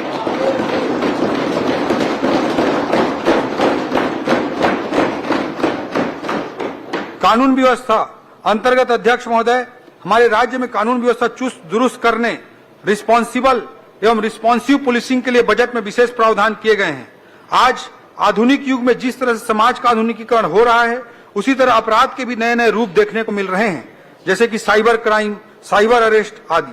इसी वर्ष 5 नवीन साइबर थाने बलौदाबाजार भाटापारा जिला, धमतरी, महासमुंद, जांजगीर चांपा तथा जसपुर में खोले जाएंगे। साइबर एवं वित्तीय अपराध के रोकथाम, विवेचना इत्यादि के लिए विशेषज्ञों के सेवा प्राप्त करने एवं साइबर उपकरणों, सॉफ्टवेयर इत्यादि के लिए भी बजटीय प्रावधान किया गया है। ड्रग्स जैसी व्यापक सामाजिक चुनौती से निपटने के लिए 10 जिलों Raipur, Mahasamund, Bilaspur robotics task force के गठन हेतु 3 करोड़ रुपए का बजटीय प्रावधान किया गया है। इसके साथ ही किसी भी विशेष परिस्थिति से निपटने के लिए एनएसजी की तर्ज पर एक आधुनिक force SOG special operation group का गठन करने का निर्णय हमारी सरकार ने लिया है। राज्य में बढ़ते औद्योगिकरण के परिप्रेक्ष्य में औद्योगिक इकाइयों के सुरक्षा की दृष्टि से केंद्र के सीआईएसएफ की तर्ज पर SISF state industrial security force के गठन का निर्णय करते हुए इस बजट में प्रावधान किया गया है। नक्सलवाद को समाप्त करने की लड़ाई में बस्तर फाइटर्स का सराहनीय योगदान रहा है और इसे देखते हुए इस वर्ष 3200 अतिरिक्त बस्तर फाइटर्स, 3200 अतिरिक्त बस्तर फाइटर्स के पदों के सृजन का प्रावधान किया गया है। 6 नवगठित जिलों में अजाक थाना, कोरबा, जांजगीर एवं सूरजपुर में 3 नवीन महिला थाना तथा सुकमा जिले के 2 नक्सल प्रभावित गांव इल्मागुंडा तथा डब्बा कोंटा में नवीन पुलिस थाना हेतु भी बजटीय प्रावधान किया गया है। पुलिस बल को मजबूत करने के लिए एक नवीन भारत रक्षित वाहिनी का गठन किया जाएगा। इसके नवीन पदों के लिए बजट में 39 करोड़ रुपए का प्रावधान किया गया है। अध्यक्ष महोदय, जनसंपर्क विभाग शासन के कार्यों को जनता तक पहुंचाने का कार्य करता है। इस बजट में जनसंपर्क विभाग के लिए 550 करोड़ रुपए का बजटीय प्रावधान किया गया है। इस बजट में पत्रकार साथियों के समाज में विशेष योगदान को देखते हुए माननीय मुख्यमंत्री जी के निर्देश पर अनेक प्रावधान किए गए हैं। रायपुर में प्रेस क्लब के रिनोवेशन एवं विस्तार हेतु 1 करोड़ रुपए का बजटीय प्रावधान किया गया है। पत्रकार सम्मान निधि की राशि को दोगुना करते हुए 10,000 से बढ़ाकर 20,000 रुपए करने का निर्णय लिया गया है। पत्रकार साथियों के एक्सपोजर विजिट के लिए 1 करोड़ रुपए का बजटीय प्रावधान किया गया है। अध्यक्ष महोदय, इस बार माननीय मुख्यमंत्री विष्णुदेव साय जी के नेतृत्व में राज्य में प्रवासी सम्मेलन भी कराने का निर्णय किया गया है और इसके लिए बजट में प्रावधान किया गया है। अध्यक्ष महोदय, हमारी सरकार ने अभी निर्णय लिया है कि शासकीय कर्मचारियों को मिलने वाला महंगाई भत्ता डीए बढ़ाकर 53% कर दिया जाएगा।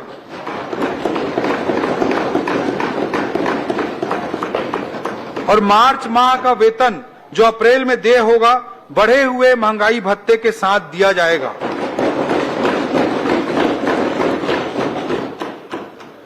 वित्तीय अनुशासन वर्ष 2025-26 का बजट अनुमान। अध्यक्ष महोदय, अब मैं वित्तीय वर्ष 2025-26 का बजट अनुमान सदन के समक्ष प्रस्तुत करता हूं। बजट अनुमान सरकार की योजनाओं और प्राथमिकताओं का स्पष्ट प्रतिबिंब होता है। ये केवल संख्याएं मात्र नहीं है अध्यक्ष महोदय, बल्कि सरकार की प्रतिबद्धता का प्रतीक है कि हम छत्तीसगढ़ के विकास और कल्याण के लिए कितनी दूर तक जाने को तैयार हैं। प्राप्तियों का मैं जिक्र करना चाहूंगा अध्यक्ष महोदय। वर्ष 2025-26 में 1,65,100 करोड़ की कुल प्राप्ति का अनुमान है, जो गत वर्ष की अनुमानित प्राप्तियों से 12% अधिक है। कुल प्राप्तियों में राज्य की राजस्व प्राप्तियां 76,000 करोड़, केंद्र से प्राप्तियां 65,000 करोड़ एवं पूंजीगत प्राप्तियां 24,100 करोड़ रुपया अनुमानित है। राज्य की राजस्व प्राप्तियों में कर राजस्व 54,000 करोड़ एवं करेत्तर राजस्व 22,000 करोड़ अनुमानित है। हमारी सरकार द्वारा राजस्व संग्रहण के लिए आधुनिक तकनीकों का उपयोग तथा प्रशासन को सरल और पारदर्शी बनाने के लिए अनेक उपाय किए जा रहे हैं। इससे बिना कोई नया कर अधिरोपित किए राज्य के स्वयं के राजस्व में 11% वृद्धि का अनुमान किया गया है। अध्यक्ष महोदय, व्यय की दृष्टि से वर्ष 2024-25 के लिए कुल व्यय 1,65,000 करोड़ रुपए अनुमानित है, जिसमें राजस्व व्यय 1,38,196 करोड़ एवं पूंजीगत व्यय 26,341 करोड़ अनुमानित है। वर्ष 2024-25 में पूंजीगत व्यय का प्रावधान 22,300 करोड़ था। वर्ष 2025-26 में 26,341 करोड़ रुपए का प्रावधान किया गया है, जो कि गत वर्ष की तुलना में 18% अधिक है। अध्यक्ष महोदय, किसी भी देश, राज्य या संस्था के लगातार विकास में वित्तीय अनुशासन का बहुत अधिक महत्व होता है। जैसा कि हमने 2047 के विजन को सामने रखा है, इसलिए दीर्घकालिक समय अवधि में राज्य को वित्तीय अनुशासन में रखने के लिए हम कटिबद्ध हैं। इस वित्तीय वर्ष में कंसोलिडेटेड सिंकिंग फंड सीएसएफ में 480 करोड़ रुपए का हमने निवेश किया है, जिसके फलस्वरूप सीएसएफ फंड की हमारी कुल राशि अब 8,000 करोड़ से ज्यादा हो गई है। वर्ष 2025-26 में सीएसएफ में 100 करोड़ रुपए और अतिरिक्त निवेश का प्रावधान हमने किया है। इस सीएसएफ वित्तीय स्टेबिलिटी के लिए, वित्तीय स्थिरता के लिए, फाइनेंशियल कंसोलिडेशन के लिए अत्यंत आवश्यक है और देश के बेस्ट 3 परफॉर्मिंग स्टेट में आज हमारा छत्तीसगढ़ खड़ा है।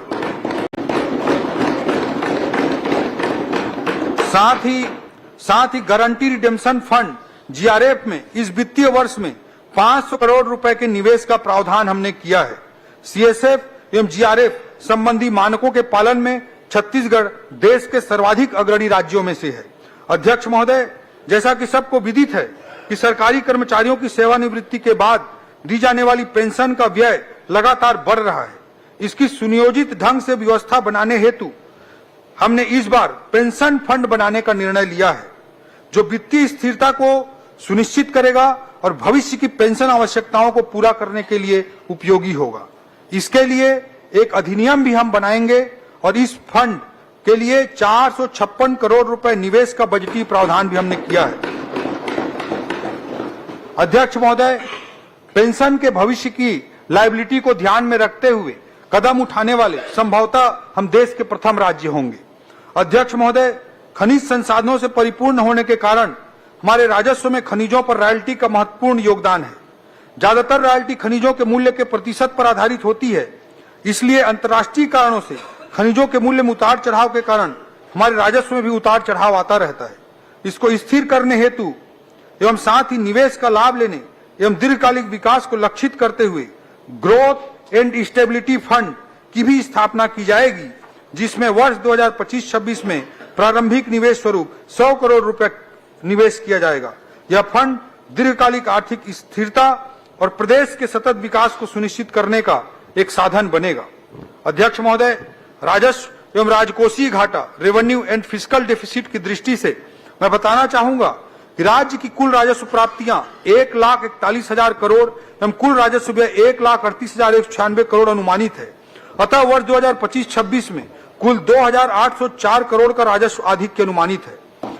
वर्ष 2025-26 में राज्य का सकल वित्तीय घाटा 22,900 करोड़ रुपए अनुमानित है, जिसमें केंद्र से पूंजीगत व्यय हेतु विशेष सहायता ऋण SCA 4,000 करोड़ रुपए को हमने शामिल किया है।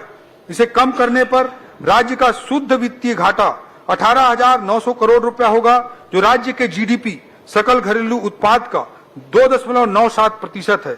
यह RBI के FRBM सीमा जो RBI ने निर्धारित की है कि GSDP के 3% के नीचे होना चाहिए, उसके नीचे GDP के 3% के भीतर है। यह हमारे कुशल वित्तीय प्रबंधन का परिचायक है और साथ ही मैं सदन को यह स्पष्ट करना चाहूंगा कि हम FRBM और वित्त आयोग द्वारा निर्धारित सीमाओं का अक्षरशः पालन करेंगे। अध्यक्ष महोदय, पूरे बजट में हम सभी का ध्यान व्यय के लिए किए गए बजट प्रावधानों पर होता है, किंतु श्री विष्णुदेव साय जी के कुशल नेतृत्व में हमने पूरा साल सरकार के आय बढ़ाने पर भी विशेष ध्यान दिया है। इसी का प्रतिफल है कि इस वर्ष स्टाम्प एवं पंजीयन से होने वाले आय में 19% की वृद्धि दर्ज की गई है। परिवहन से आने वाले आय में 17% की वृद्धि दर्ज की गई है। आबकारी के आय में 21% और GST से आने वाले आय में 15% से अधिक की वृद्धि हुई है। यह केवल और केवल हमारी सरकार की ईमानदार प्रयास का नतीजा है। अध्यक्ष महोदय, कर प्रस्तावों के अंतर्गत कुछ मैं महत्वपूर्ण बिंदुओं का उल्लेख करना चाहूंगा। अध्यक्ष महोदय, केंद्र में भी माननीय प्रधानमंत्री नरेंद्र मोदी जी की सरकार ने सभी वर्गों को राहत देते हुए आयकर में छूट की सीमा को अभूतपूर्व रूप से बढ़ाकर 12 लाख कर दिया। इससे निश्चित तौर पर जनमानस के व्यय योग्य आय एवं बचत में वृद्धि होगी। इससे वस्तुओं और सेवाओं के उपभोग में अर्थव्यवस्था में उछाल आएगा।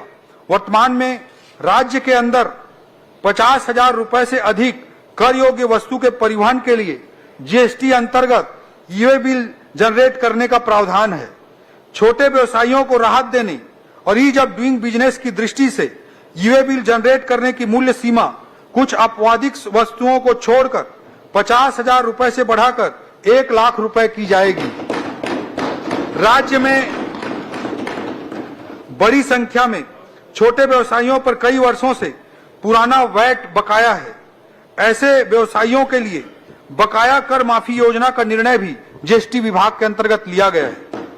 10 वर्ष से ज्यादा पुराने प्रकरणों जिसमें वैट और CST तक प्रवेश कर 25,000 रुपए से कम देय है, उनकी बकाया राशि माफ कर दी जाएगी। इससे शासन को देय लगभग 11 करोड़ के लगभग की राशि माफ होगी, लेकिन इससे 62,000 से अधिक प्रकरणों का निराकरण संभव हो सकेगा और 40,000 से अधिक व्यवसायियों को इसका लाभ मिलेगा।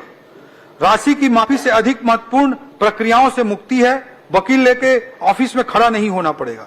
कंप्लायंस बर्डन और ईज ऑफ डूइंग बिजनेस की दृष्टि से यह छत्तीसगढ़ राज्य द्वारा उठाया गया, मुख्यमंत्री जी के मार्गदर्शन में उठाया गया ऐतिहासिक कदम है।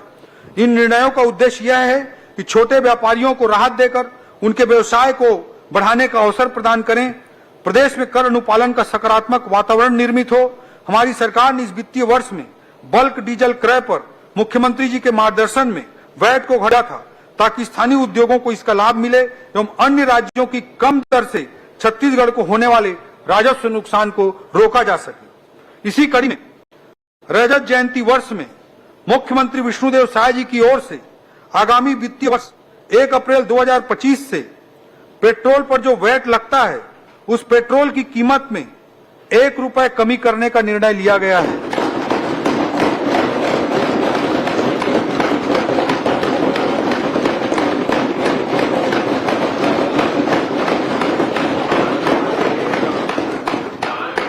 अध्यक्ष महोदय, यह बजट एक इंक्रीमेंटल बजट नहीं है। 10% बढ़ाकर अनुमानों को आंकड़ों में सजाकर प्रस्तुत कर देने का नाम बजट नहीं होता। अध्यक्ष महोदय, यह बजट छत्तीसगढ़ की ग्रोथ स्टोरी के प्रति हमारी आस्था का प्रतीक। अर्थ है aspirational, S strategic, T transformational, H honest, A action. अध्यक्ष महोदय, यह बजट छत्तीसगढ़ की ग्रोथ स्टोरी के प्रति हमारी आस्था का प्रतीक है। यह बजट एस्पिरेशनल है, यह बजट स्ट्रेटेजिक है, यह बजट ट्रांसफॉर्मेशनल है और यह बजट हमारे ऑनेस्ट एक्शन की एक रूपरेखा है। बजट का फोकस बजट बनाते समय केवल यह नहीं था कि कैसे पैसों को विभागों के बीच एक चलते ट्रेन को देखते हुए आपस में बांट दिया जाए, बल्कि हमारा प्रयास यह रहा कि अर्थव्यवस्था के किस क्षेत्र में हमारे छत्तीसगढ़ में ग्रोथ की सर्वाधिक संभावना है और कैसे अपनी अर्थव्यवस्था को मजबूत करने के लिए इन संभावनाओं को बजट के माध्यम से बल दिया जा सकता है, उस बात को फोकस करते हुए, केंद्रित करते हुए हमने बजट तैयार किया। अध्यक्ष महोदय, पिछले बजट में मैंने ज्ञान का जिक्र किया था। ज्ञान को अगर हमें आगे बढ़ाना है तो गति को हमें अपनाना ही पड़ेगा। ज्ञान अर्थात गरीब, युवा, अन्नदाता और नारी का कल्याण करना है। पूरे समाज के अंत्योदय का कल्याण करते हुए समावेशी विकास अगर सुनिश्चित करना है तो आर्थिक विकास उसके लिए जरूरी है और उस आर्थिक विकास को सुनिश्चित करने के लिए गति अनिवार्य है। गति को मैंने एक्सप्लेन किया। गति था, जी का अर्थ है गुड गवर्नेंस, इंफ्रास्ट्रक्चर, टी का अर्थ है टेक्नोलॉजी और आई का अर्थ है इंडस्ट्रियल ग्रोथ। अध्यक्ष महोदय, अंधकार कितना भी घना हो, उजाले की उम्मीद और तलाश पर ही मानव जाति की सार्थकता है। यह बजट केवल कल के लिए, यह बजट बेहतर कल के लिए एक प्रयास है, भावी विकास के लिए एक कोशिश है, विकास के बसंत के लिए एक उद्यम है। अध्यक्ष महोदय, कवि ने शब्दों में कहा है, अंधेरों से आंख मिलाने चला आया है जुगनुओं का कारवां, हम ढूंढ ही लेंगे अपने हिस्से की रोशनी। अंधेरों से आंख मिलाने चला आया है जुगनुओं का कारवां, हम ढूंढ ही लेंगे अपने हिस्से की रोशनी। मसालें जलेंगी भी, राहें दिखेंगी भी। कुशासन की आंच से ठूंठ नहीं होगा किसी का भी भविष्य, कुशासन की आंच से ठूंठ नहीं होगा किसी का भी भविष्य। जड़ें सोख ही लेंगी अपने हिस्से का पानी। विकास का बसंत आएगा, पूरे सबाब के साथ आएगा। कोपलें फिर से फूटेंगी, कोयले फिर से कूकेंगी। अध्यक्ष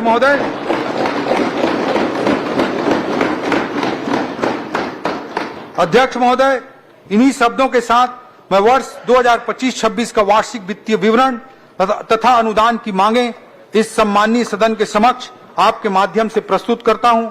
जय भारत, जय छत्तीसगढ़।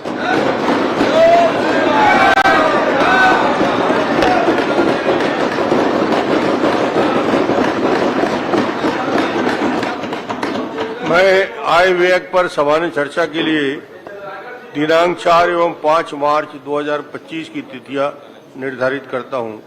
आय व्यय में सम्मिलित अनुदानों की मांगों पर कटौती प्रस्ताव। सभा की कार्यवाही मंगलवार दिनांक 4 मार्च 2025 11 बजे तक के लिए स्थगित।